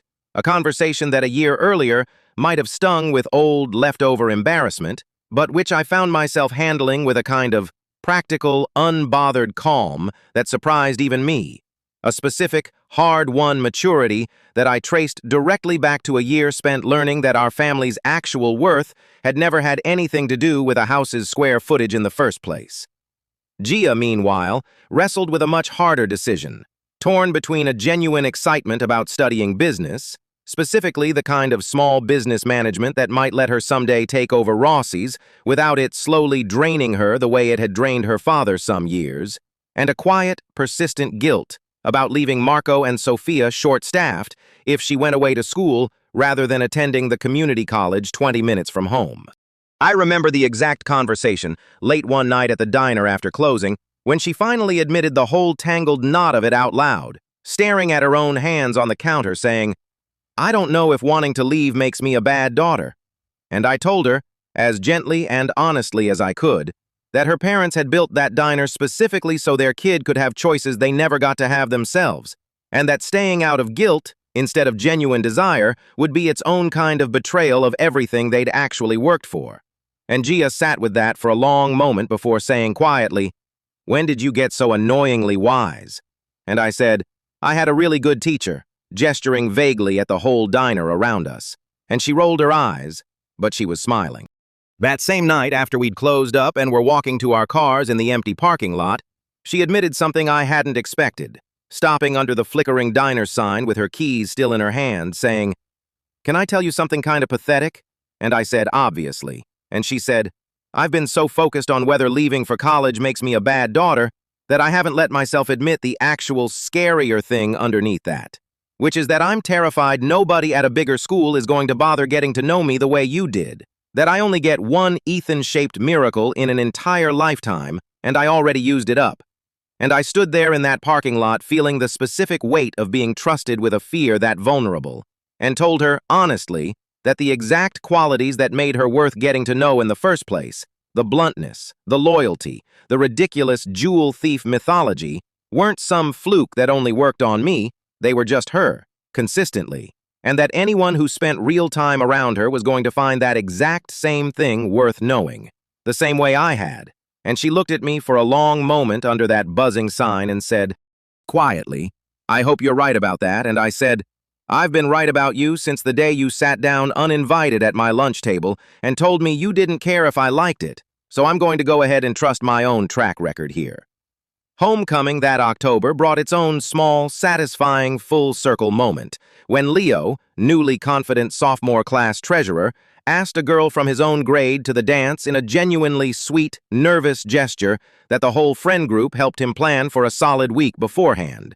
And watching him work up the courage to actually ask her, in the same cafeteria that had once made him look so small and lost on his first day, felt like a specific, quiet vindication of everything our whole strange little group had built since that first lunch table conversation back in November of the previous year. I didn't go to homecoming myself that year, choosing instead to work an extra shift at the diner alongside Gia, both of us having quietly decided, without much discussion, that a loud, crowded dance held less appeal for either of us than a slow Saturday night flipping chairs and inventing increasingly baroque backstories for the regulars. And somewhere around 10 that night, Marco, closing out the register, looked at the two of us laughing over something ridiculous Gia had just claimed about Old Man Murphy's supposed history as an Olympic fencer, and said, to nobody in particular, "You two are going to be friends for the rest of your lives, I can just tell." And neither of us argued with him. The rest of senior year moved with the specific accelerated blur that final years always seem to carry. Acceptance letters arriving through the winter.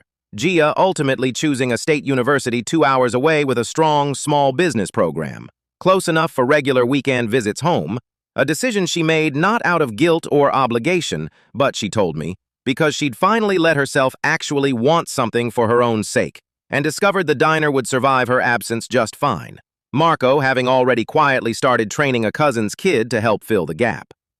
I got into a school with a solid enough communications program and, more importantly to me by that point, an actual meaningful scholarship, 4 hours in the opposite direction from Gia's school, a distance that felt, when the acceptance letters finally settled the question, both exciting and quietly bittersweet in a way I hadn't fully expected. Graduation arrived on a warm June evening, folding chairs set up on the football field, the specific golden early summer light that seems to show up at every graduation everywhere. And I want to describe the one moment from that whole ceremony that actually mattered most to me, which happened, predictably by that point in the story, not during any of the official parts. Right before we lined up alphabetically to process onto the field, Gia found me in the crowd of green and gold gowns and handed me a small wrapped object, and when I unwrapped it, right there in the chaos of soon-to-be graduates, I found a small, hand-painted ceramic plate, clearly homemade, clearly imperfect in the specific charming way handmade things are, painted with a crude but recognizable image of a tuna melt sandwich, and underneath it, in careful lettering, it said, "In memory of the plate you broke on your second shift, may this one survive better than that one did." I laughed so hard I nearly cried, right there among 400 graduating seniors, and Gia, watching my reaction with visible satisfaction, said, "I made it in Mrs. Caldwell's ceramics elective. I've been sitting on it for 2 months waiting for the right moment." And I said, "This might be the single greatest gift anyone has ever given me." And she said, "Don't get sentimental on me, Vance. We've got a whole ceremony to sit through first. Save the crying for the actual speeches."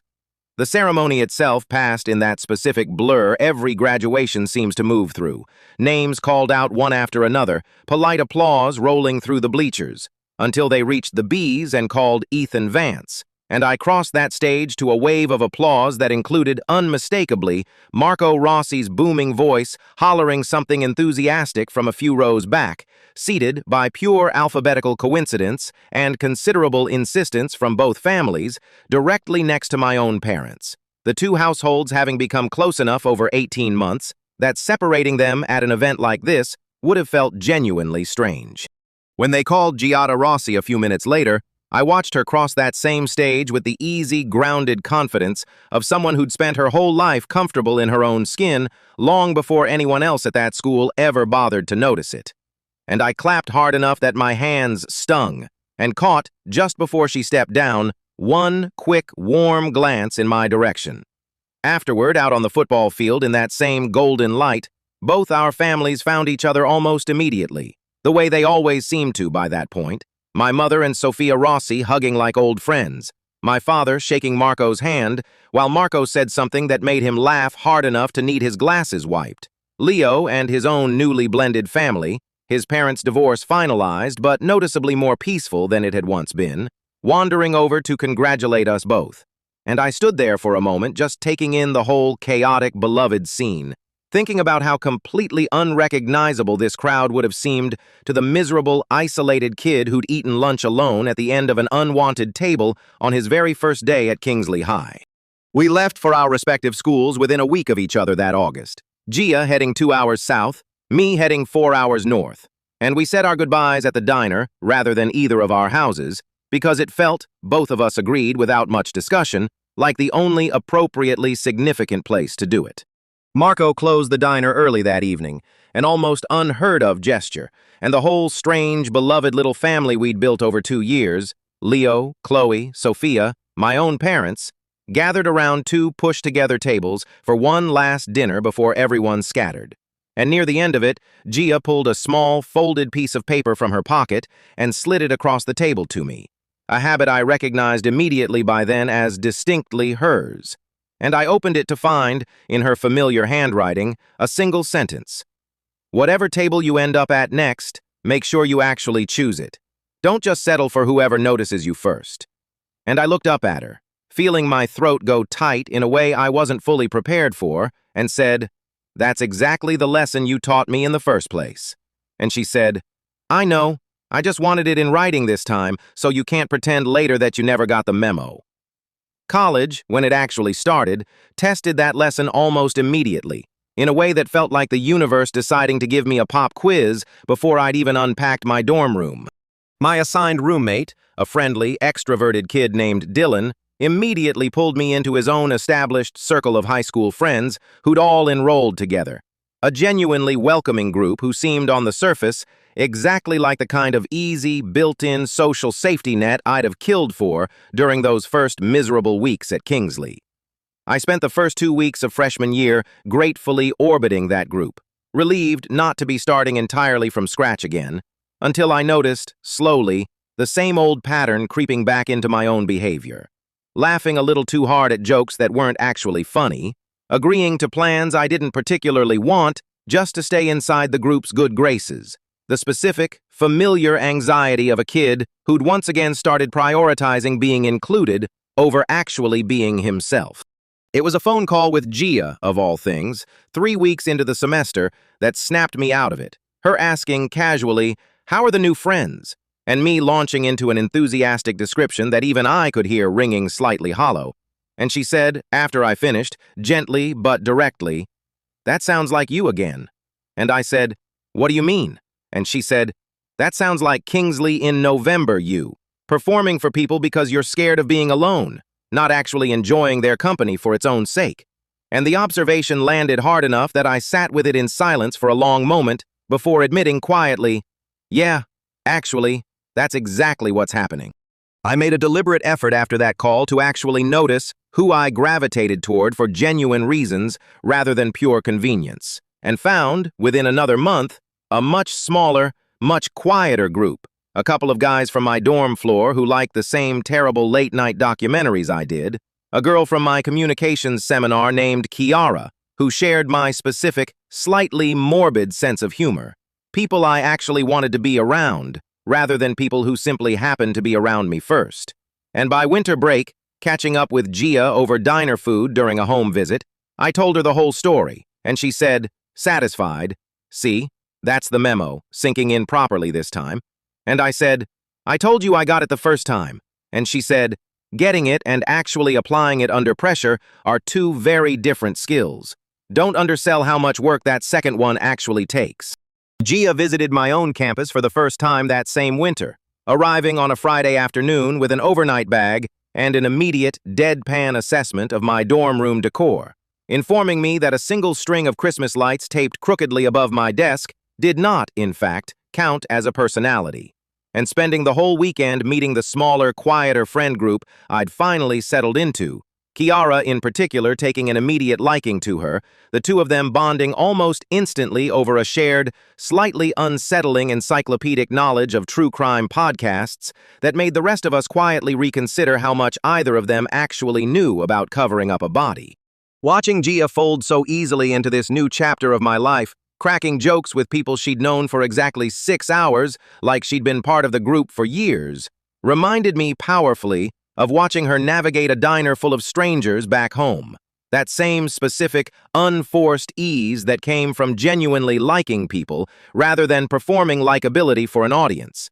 And Kiara told me privately, once Gia had headed back to her own campus that Sunday, that she finally understood what I meant every time I mentioned her. That some people just make you feel like showing up is enough. No audition required. And I told her honestly, that was the exact thing I'd once needed to learn how to recognize, back when I still thought belonging had to be earned through calculation rather than just found through genuine, unguarded honesty. Gia's own college years unfolded with a specific, steady confidence that made total sense to anyone who'd watched her run a diner floor since she was old enough to carry a tray. Thriving in her small business program, interning 2 summers at a regional restaurant group where, by her senior year, she'd been offered a genuinely impressive post-graduation position helping small family restaurants modernize their operations without losing whatever specific, unrepeatable soul made them worth saving in the first place.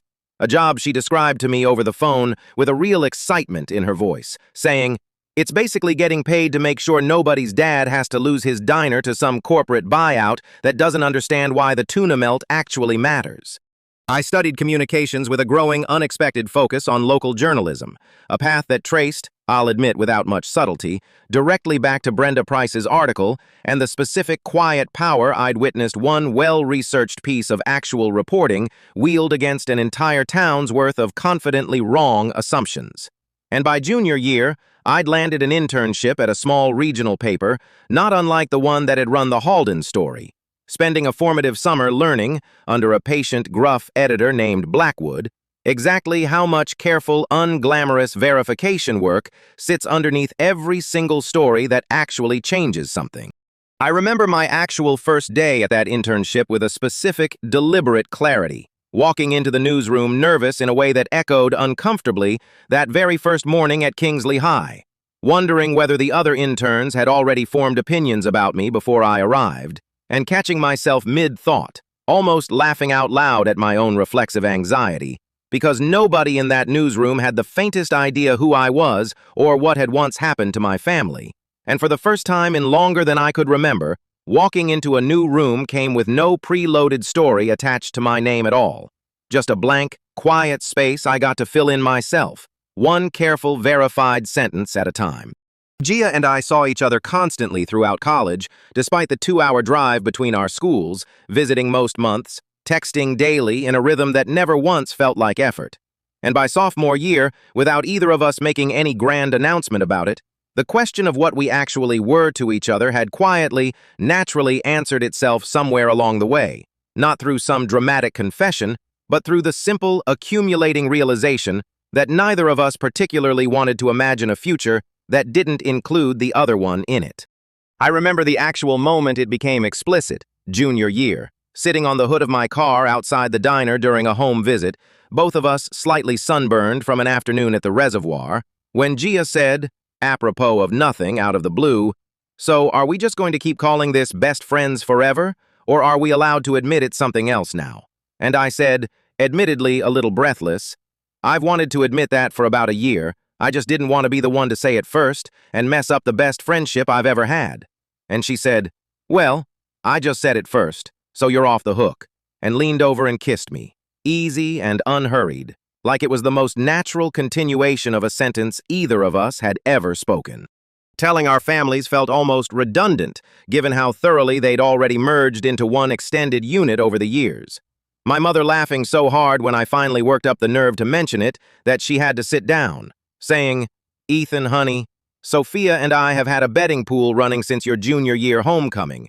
I believe your father owes her $40, a detail that mortified me at the time and that I've since come to find genuinely hilarious."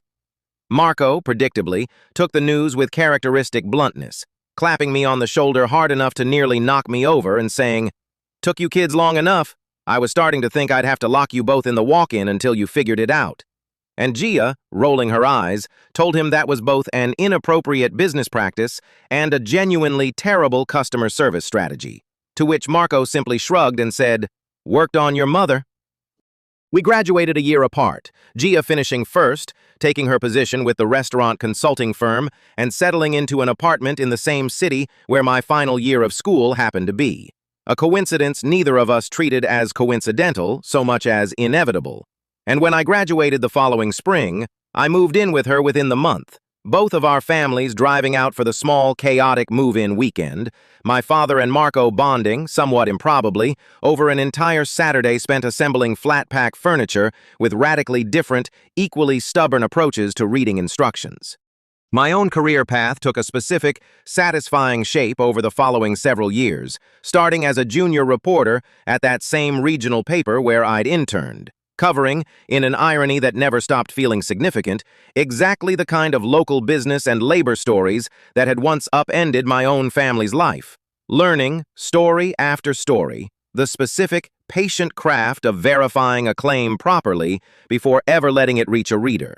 A discipline I approached with a rigor that my editor Blackwood once described, with real approval, as suspiciously personal for a kid covering zoning board meetings.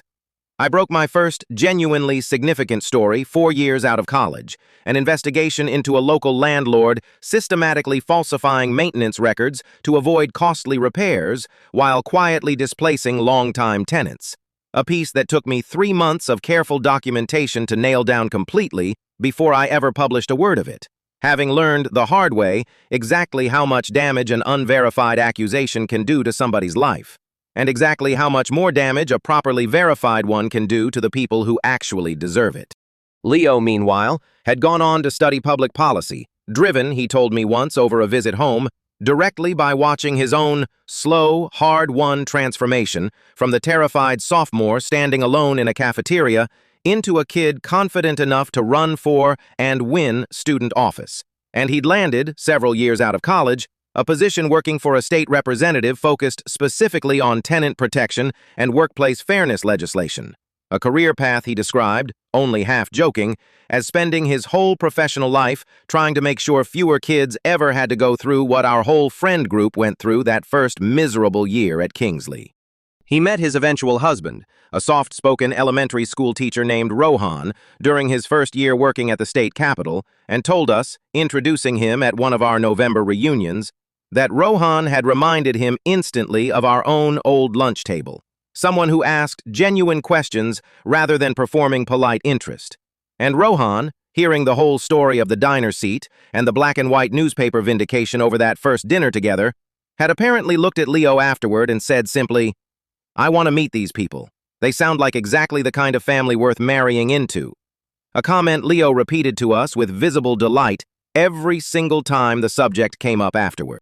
Chloe, in the biggest surprise of all our post-graduation trajectories, became a middle school guidance counselor, a career choice that made total sense once she explained it, telling me at one of our periodic reunions that she wanted to catch the exact kind of casual, thoughtless cruelty she'd once been so good at spreading before it ever calcified into the kind of rumor that had once nearly ruined my entire junior year, and that she felt, in some genuine, non-performative way, like she owed that specific debt to the version of me she'd once treated so unfairly.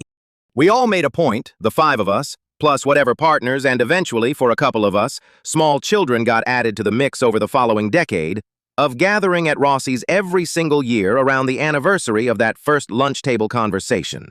A tradition none of us ever formally declared, but which simply, reliably kept happening. Marco and Sophia, gradually handing more of the daily operations over to Gia's cousin, but never quite willing to fully retire, always insisting on personally cooking for the whole group ourselves, rather than letting the kitchen staff handle it. A small, stubborn act of love that none of us ever asked them to stop doing. Sophia, in particular, took it upon herself over the years to become something like an honorary second mother to the entire friend group, not just Gia's actual friends, but Chloe and Leo too, remembering every single one of our birthdays without fail, sending home containers of food with anyone who looked even slightly tired or stressed, and showing up, unannounced but always welcome, to Leo's college graduation with a homemade cake, because, in her exact words, that boy's own mother had enough on her plate, rebuilding her own life, and somebody needed to make sure he had cake. That's just how these things work. Leo, telling me about it afterward, practically in tears, said that single gesture had meant more to him than almost anything else that entire week. A woman with no actual obligation to him at all deciding simply that he mattered enough to drive 2 hours with a homemade cake. And I told him honestly, that was just what Sophia did. That she'd been doing exactly that kind of quiet, uninvited generosity since the day I first walked into her diner looking for a cheap dinner and left instead with an entire extended family I hadn't known I needed. I proposed to Gia 6 years after that first junior year lunch table conversation on a Tuesday, deliberately, because Tuesdays had always been our closing shift together back in high school, and I wanted the moment to belong to the exact ordinary, unglamorous rhythm that had actually built our relationship, rather than some artificially grand gesture that would have felt, honestly, out of character for either of us. I asked Marco for his blessing first, a conversation that happened in the diner's kitchen during a slow Tuesday afternoon prep shift, and he set down the knife he'd been using to chop onions, looked at me for a long, serious moment, and said, "I've been waiting for you to ask me this for approximately 3 years. What took you so long?" And I said, I wanted to be sure I could actually support her the way she deserves first. And he nodded, satisfied, and said, "Good answer. Now go ask my daughter before I lose my patience entirely." I did it that same Tuesday night at our old booth, the one that had been unofficially reserved as ours since junior year, closing time approaching, the diner otherwise empty. And I didn't have some elaborate speech prepared, just the same plain honesty that had characterized basically everything real between us since that very first day. Telling her that she had taught me, more than anyone else in my entire life, the actual difference between people who show up for you because it's convenient and people who show up for you because it's right. And that I wanted to spend the rest of my life being the second kind of person for her, the way she'd been for me since the exact moment I needed it most. Gia, uncharacteristically, cried. Actual tears. The first time I'd ever seen her genuinely lose her composed, deadpan calm in all our years of friendship, and said, through a laugh that was half sob, "You couldn't have done this without making me cry in my own family's diner, could you?" And I said, "That was actually the whole plan." And she said, "Yes, obviously yes." And then, wiping her eyes, added, "And for the record, I'm framing this booth's table number and hanging it somewhere. This needs to be documented properly." We got married a year and a half later, at the diner itself, a choice that surprised exactly nobody who knew either of us. Marco and his cousin's kid closing the place for an entire Saturday to cater the whole event themselves, refusing any outside catering with the specific stubborn pride of a man who'd built that kitchen with his own hands and wasn't about to let anyone else feed his daughter's wedding guests. Leo served as one of my groomsmen, delivering a toast that opened with, "I met this man when I was the saddest sophomore in the history of Kingsley High," and closed with a genuinely moving account of exactly how much one small act of inclusion at a lunch table can ripple outward over the following decade. An observation that made my own mother cry into a napkin loudly enough that my father had to hand her his entire stack. Chloe, seated at a table with the rest of our old friend group, caught my eye at one point during the reception with an expression I couldn't quite read, and later, finding me alone for a moment near the makeshift dance floor, said, quietly, "I know I don't get to take any real credit for how this turned out, given everything, but I'm genuinely glad I got to watch it happen, even from the outside. And I told her honestly that watching her actually change over the years we'd known each other had taught me almost as much as Gia had, just a different, harder lesson about how people can genuinely grow past their worst moments if they actually want to badly enough. And she seemed to sit with that for a second before saying, "Thank you. That means more coming from you than from almost anyone else I know." My father gave a short, characteristically understated toast that nonetheless landed as one of the most memorable of the entire night, standing up with a glass of something sparkling and saying, "6 years ago, I lost my job under circumstances I still find genuinely painful to think about, and it cost my family more than I ever wanted my son to see. But it also, in some more strange, roundabout way I never could have predicted, led directly to this exact room, to this exact family standing in it. And I've made my peace, finally, with calling that a fair trade." Which made Marco, sitting at the head table, raise his own glass and holler, "Hear, hear!" in a voice loud enough to rattle the diner's front windows.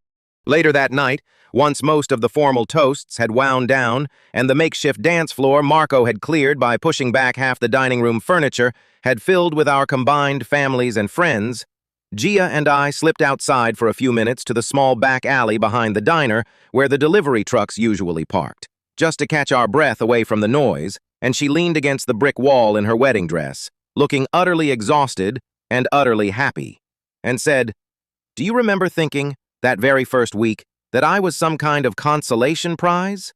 And I winced and said, "I really wish you'd let that particular memory go." And she laughed and said, "Never. I'm keeping it forever specifically so I can bring it up at moments like this. But seriously, does it feel strange that the worst 6 weeks of your life led directly to tonight?" And I thought about it for a genuine moment before answering, watching the lights spill out from the diner's back windows onto the alley pavement, and said, "It doesn't feel strange anymore. It just feels like the actual shape the story was always going to take. I just couldn't see it yet from inside November." And she took my hand, and we stood there together in that ordinary, unglamorous alley for a few more minutes before heading back inside to the noise and the music and the rest of our actual life. I ended up, a few years into my reporting career, actually working alongside Brenda Price herself, the same investigative journalist whose article had first vindicated my father, when she joined our paper as a senior editor after her previous outlet folded in one of the many small, sad newspaper closures that seemed to keep happening across the industry throughout that decade. And I remember the specific, disorienting thrill of introducing myself properly on my first day working under her, saying, "You probably don't remember this, but you wrote a story about my dad 6 years ago. It changed my entire life."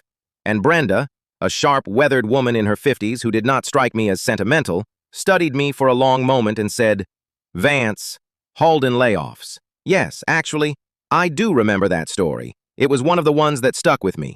Funny how that works. Some stories just refuse to let go of you even years later."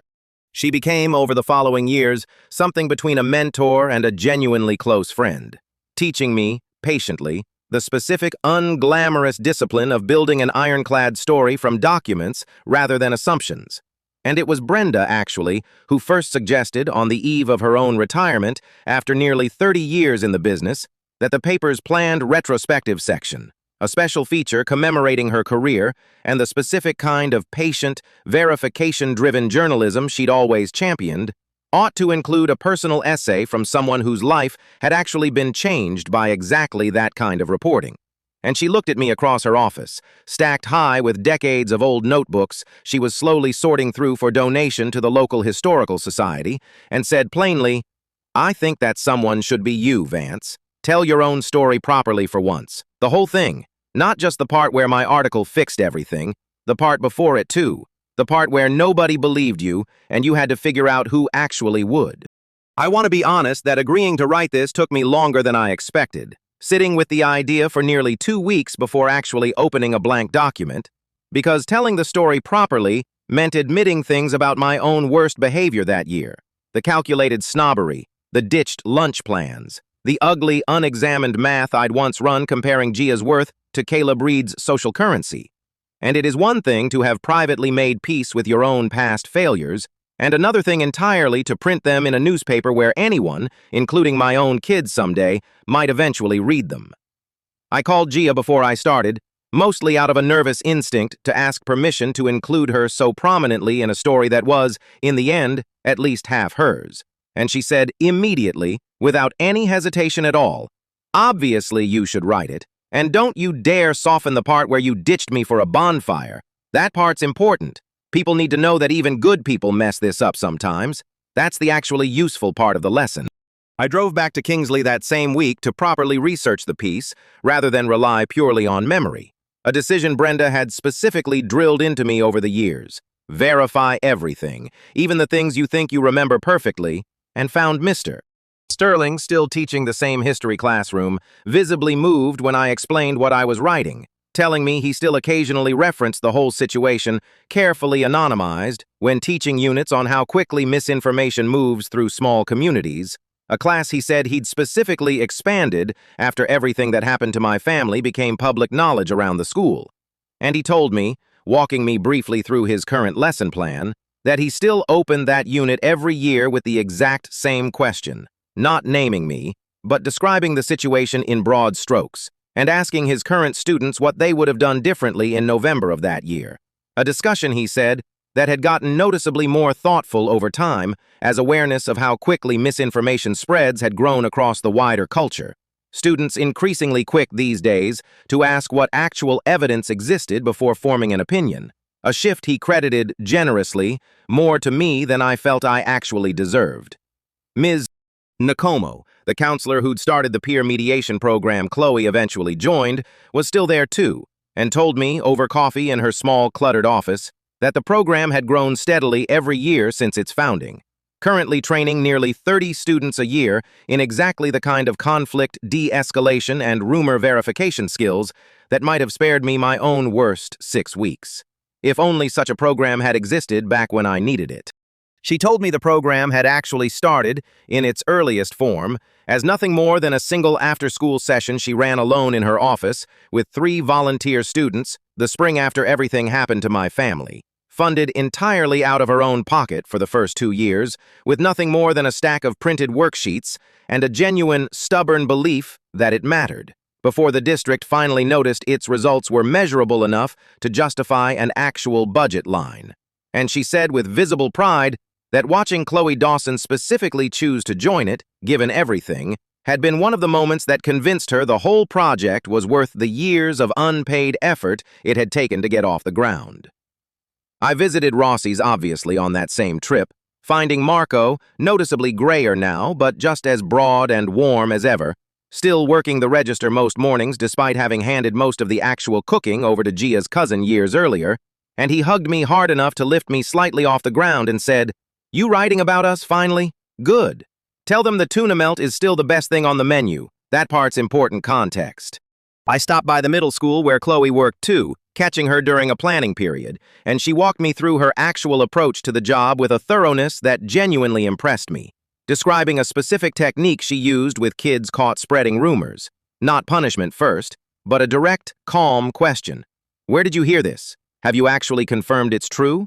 A version, I realized listening to her, of the exact lesson she'd learned about herself the hard way in our own junior year, now being deliberately passed down to 6th and 7th graders before their own worst instincts had a chance to calcify the way hers once had. She told me near the end of that visit that she still thought about our old friend group more than I probably realized, that watching the 5 of us build something so genuinely solid out of what had started as her own worst mistake had quietly shaped the entire trajectory of her adult life. And she asked, almost shyly, whether I'd mention her honestly in the piece, mistakes included.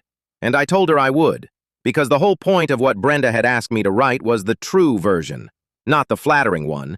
And Chloe said, "Good. I'd rather be known for actually changing than for never having been wrong in the first place." Leo, by that point several years into his work with the state representative's office, had just helped shepherd a piece of tenant protection legislation through its final committee vote. A genuinely significant professional achievement he described to me over a celebratory phone call with an excitement that reminded me powerfully of the nervous, hopeful sophomore who'd once run for class treasurer purely because a group of friends had shown him it was possible to actually be seen instead of overlooked. And he said, near the end of that call, "You know none of this happens if you don't walk over to me that first day. I want that on the record somewhere official." And I told him it would be, and it is, right here. Gia and I had our first daughter 2 years into our marriage, a small, serious-eyed girl we named Sophia after her grandmother, a decision that made Gia's mother cry so hard the first time she held her namesake that Marco had to bring her a chair. And I want to be honest that becoming a parent recontextualized this entire story for me in a way I hadn't fully anticipated. Because somewhere in those first sleepless months, rocking a colicky infant at 3 in the morning, I found myself thinking, more than once, about exactly what kind of person I wanted my own daughter to grow into, and realizing that the answer, every single time, traced directly back to the specific lesson Gia had taught me at 16. That real character shows up in how you treat people who can do nothing for you, not in how you perform for people who might. Little Sophia, 4 years old now as I write this, has already, according to her preschool teacher, developed something of a reputation for marching straight over to whichever kid is sitting alone at snack time. A habit Gia and I did not explicitly teach her so much as, I suspect, simply lived in front of her often enough that she absorbed it the way kids absorb everything, by watching rather than being told. And one specific incident, relayed to us in careful, diplomatic preschool teacher language, involved little Sophia marching a visibly upset classmate, a boy who'd apparently been left out of a group building activity by the other kids, directly over to her own table and announcing, with total 4-year-old authority, "He's building with us now, that's just how it is." A sentence apparently delivered with such absolute, unquestionable confidence that none of the other children thought to argue. And when her teacher mentioned it to us at a parent conference, laughing, saying, "I don't know where she gets it," Gia looked at me across the small classroom chair we were both awkwardly folded into and said quietly, "Oh, I know exactly where she gets it," and squeezed my hand. Writing all of this down for Brenda's retrospective section forced me to sit, more deliberately than I ever had before, with the actual core of what that whole year taught me. And I want to try to state it plainly here, the way she always insisted a good piece of journalism should state its actual thesis rather than dance around it. Which is this: that the entire architecture of that miserable first semester at Kingsley High depended completely on a lie being more emotionally satisfying than the truth.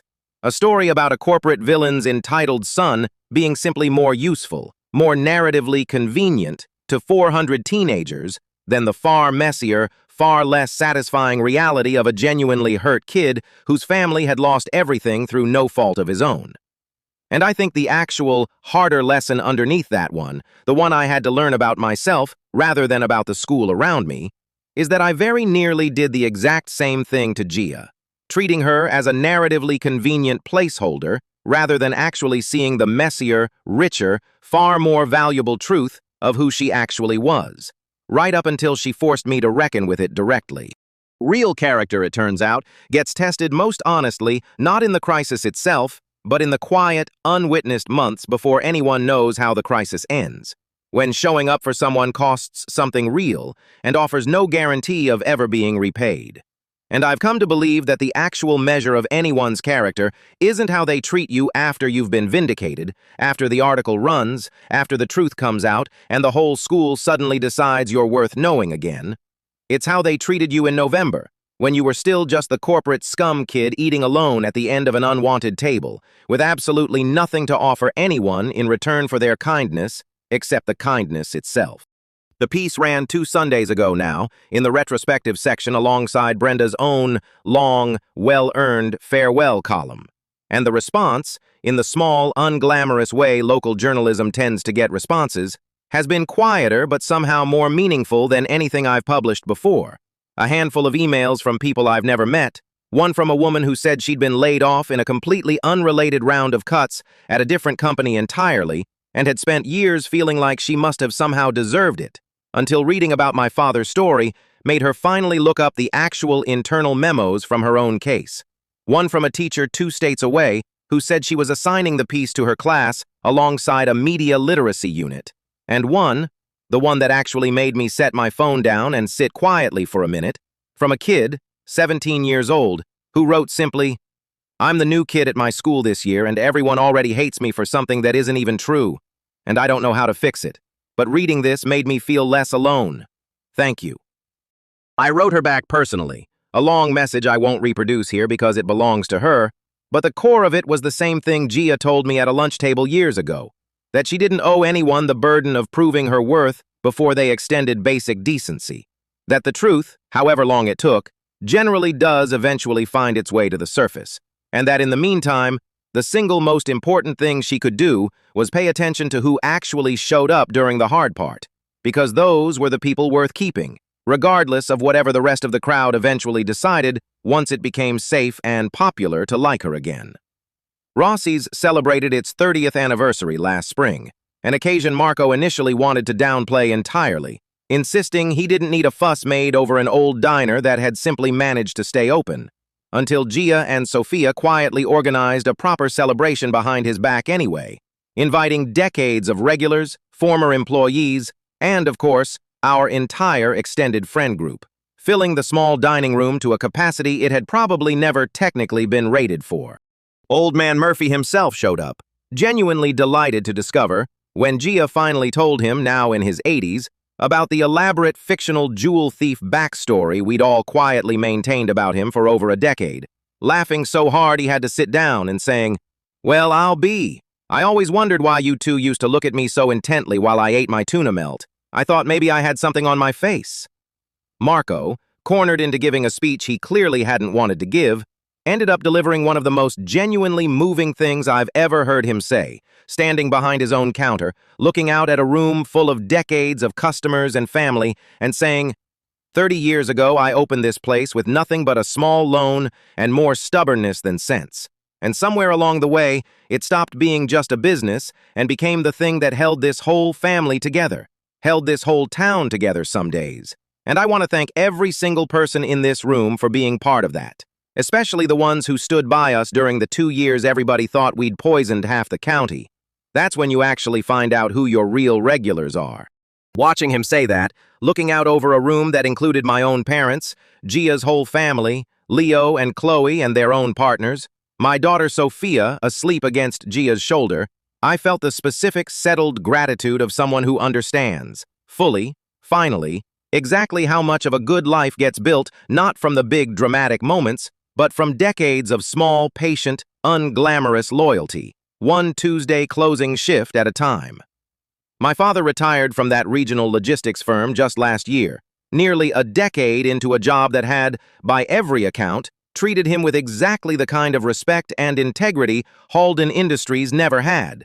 And at his own modest retirement gathering, his boss, the same owner who'd read Brenda Price's article all those years ago and reached out directly, stood up and told the assembled co-workers the whole story of how he'd hired my father, saying, "I read about a man who told the truth, even when it cost him everything, and I decided right then that was exactly the kind of person I wanted running my projects. Best hiring decision I ever made, no contest." My father, uncharacteristically emotional for a man who processes most things quietly, told me afterward, driving home together since my mother had ridden separately, that he'd spent years quietly afraid that losing the Halden job had permanently marked him somehow, made him unhireable, unworthy, a walking cautionary tale, and that it had taken nearly a full decade of steady, respected work for that fear to finally, fully dissolve. And he said, looking out the passenger window rather than at me, "You know, watching you handle everything that happened to you at that school, the rumors, all of it, taught me almost as much as I ever taught you. Watching a 16-year-old refuse to let a lie define him gave me the nerve to refuse to let one define me, too. And I don't think I ever thanked you properly for that."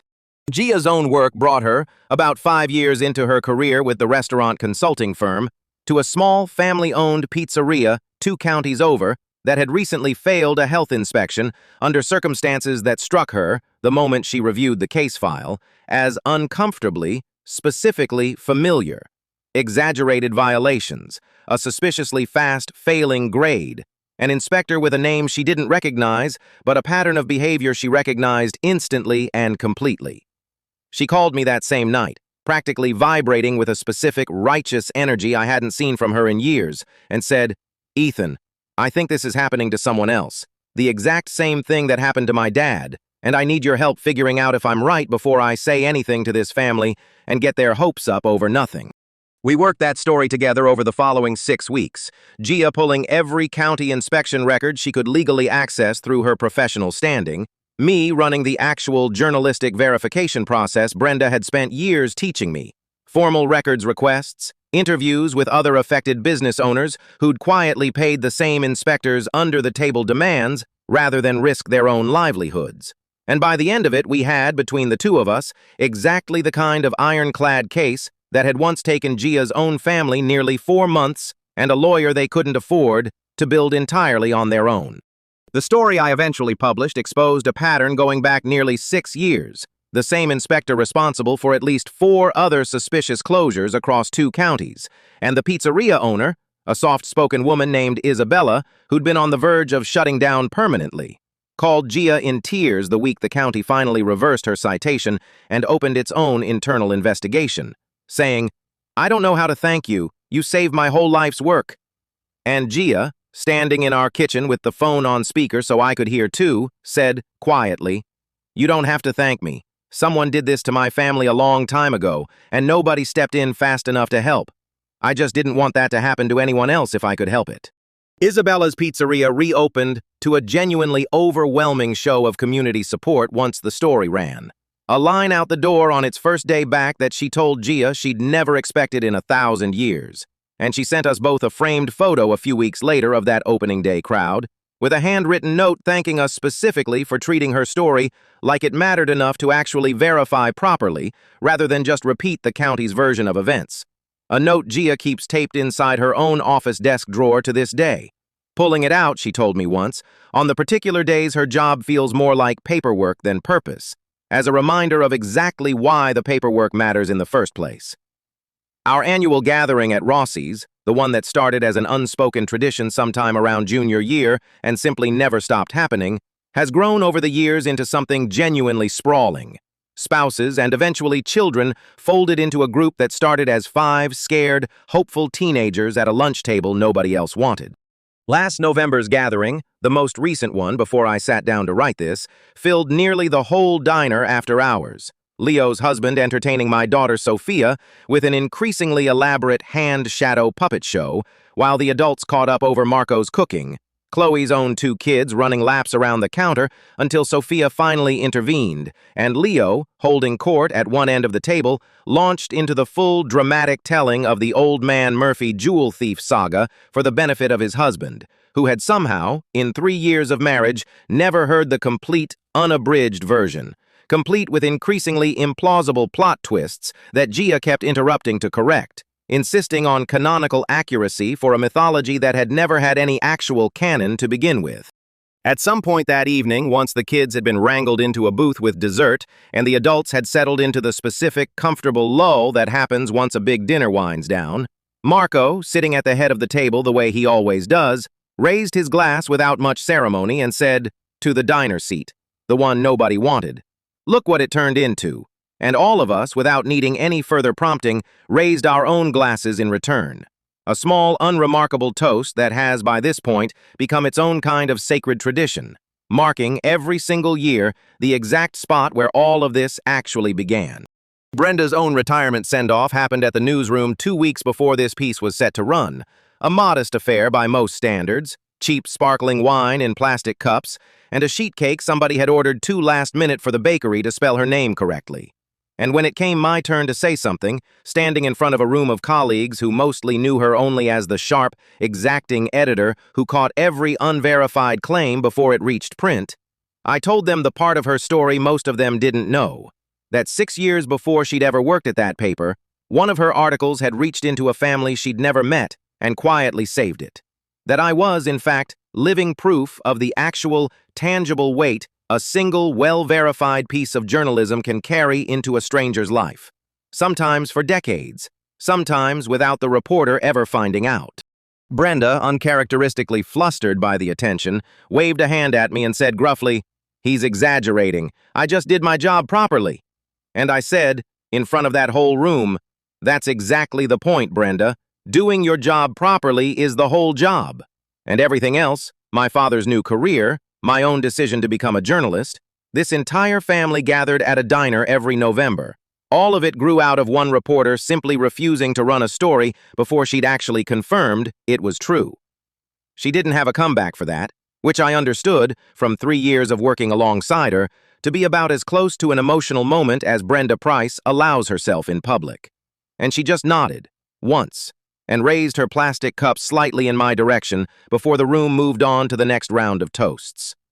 I want to be honest, in the interest of not making this whole story sound tidier than real life actually is, that not everyone from that first miserable semester grew the way Chloe eventually did. Caleb Reed, as far as I know, went on to a mostly unremarkable, mostly comfortable adult life that never seemed to require him to reckon with much of anything. Still, according to the occasional update I get through mutual old classmates, moving through the world with the same easy, unexamined confidence he'd always had, never quite circling back to apologize the way Chloe did, and I've made my peace with the fact that some people simply pass through a story like this without it ever really landing on them, without the specific reckoning that changed the rest of us. And that's a fine thing to accept, rather than a wound that needs closing. Simone and Ashley, Chloe's two friends from that first cafeteria confrontation, drifted out of our shared social orbit entirely once high school ended, and I genuinely don't know what became of either of them, which feels, in its own way, like an honest enough ending too. Not every thread gets tied off. Not every person who wronged you owes you a redemption arc. And expecting one from everybody is its own kind of unfair burden to place on a true story, just because a tidy ending would feel more satisfying to write. I walked back through that same cafeteria during my research trip for this piece, mostly empty on a weekend when the school let me in to take a few reference photos, and stood for a long moment at the spot where the long, unwanted table used to sit, now replaced by newer, brighter furniture as part of some renovation a few years back, and felt an odd, layered kind of nostalgia, grief, and gratitude tangled together in a way that's hard to fully separate. Grief for the genuinely miserable kid who once sat there completely alone, gratitude that he didn't have to stay alone for very long, and a strange, quiet tenderness for the whole building itself. The same walls that had once held 400 people's worst collective judgment and eventually held Leo's nervous campaign speech and Chloe's honest apology, and every single lunch period that slowly, unglamorously rebuilt an entire life I once thought was permanently ruined. I think someday, when my daughter Sophia is old enough to actually understand a story this complicated, I'll bring her to that same cafeteria and to Rossi's and tell her the whole thing properly. The corporate lie, the diner seat nobody wanted, the ditched lunch plans I'm not proud of, the framed article, the whole winding shape of it. And I already know, with a certainty that surprises me, exactly what I want her to take from it. Not that good things eventually happen to good people, because that's a comforting lie of its own that doesn't always hold up, but that the people who show up for you before anyone can prove you deserve it are worth more than every single person who shows up after, and that if she's ever the one deciding whether to sit down at somebody's empty table, she should remember that the cost of that choice, whatever small social risk it carries, is almost always smaller than the cost of leaving someone to sit there alone. Brenda, reading an early draft of this piece before it ran, flagged exactly one line for me to reconsider. A sentence near the beginning where I'd originally written that the whole story was really about my father's vindication, and she circled it in red, the same way she'd circled 1,000 of my sloppier sentences over 3 years, and wrote in the margin, "Is it though? Or is it actually about the diner seat?" And I sat with that note longer than any other single edit she'd ever given me, because she was right, in the specific, uncomfortable way good editors usually are.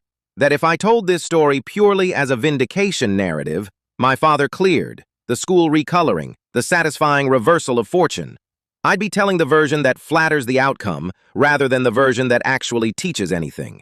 And the actual teaching moment, the part worth a 17-year-old somewhere reading this in the middle of their own worst semester actually needing to hear, isn't that the truth eventually wins, though it often does. It's that the truth winning was never actually the thing that saved me. Gia sitting down at an empty table on day 3, before any newspaper article, before any lawsuit, before anyone had the slightest idea how any of it would end, that was the thing that saved me. And it would have saved me even if my father's name had never been cleared at all, even if Halden's spin had somehow held up forever. because what she offered me wasn't contingent on my eventual vindication. It was offered freely, in the exact worst week of the whole ordeal, when I had absolutely nothing to offer back except the simple fact of being a person worth sitting next to. So if you're reading this because you're new somewhere, and the story about you arrived before you did, and it's wrong or unfair or some tangled mixture of both, I want to tell you plainly what I wish somebody had told me back in November, that the vindication, if it comes, and it often does eventually, is not actually the thing to wait for or organize your hope around. Watch instead for whoever sits down at your table before anyone tells them it's safe to. Watch for whoever talks to you like a normal person while the rest of the room is still deciding what you're allowed to be. That person, whoever they turn out to be, however unlikely, however far from the friend group you originally pictured for yourself, is the actual prize, the one worth keeping regardless of how the rest of the story eventually resolves. Because they chose you when choosing you cost something, and that is a far rarer, far more valuable thing than anything a crowd decides to hand you once it's finally safe and popular to do so. My name is Ethan Vance, and I spent 6 months as the most hated kid in my grade for a lie I never told, and none of that turned out to be the actual story worth telling. The actual story is about a diner seat nobody else wanted, and the one person who sat in it anyway.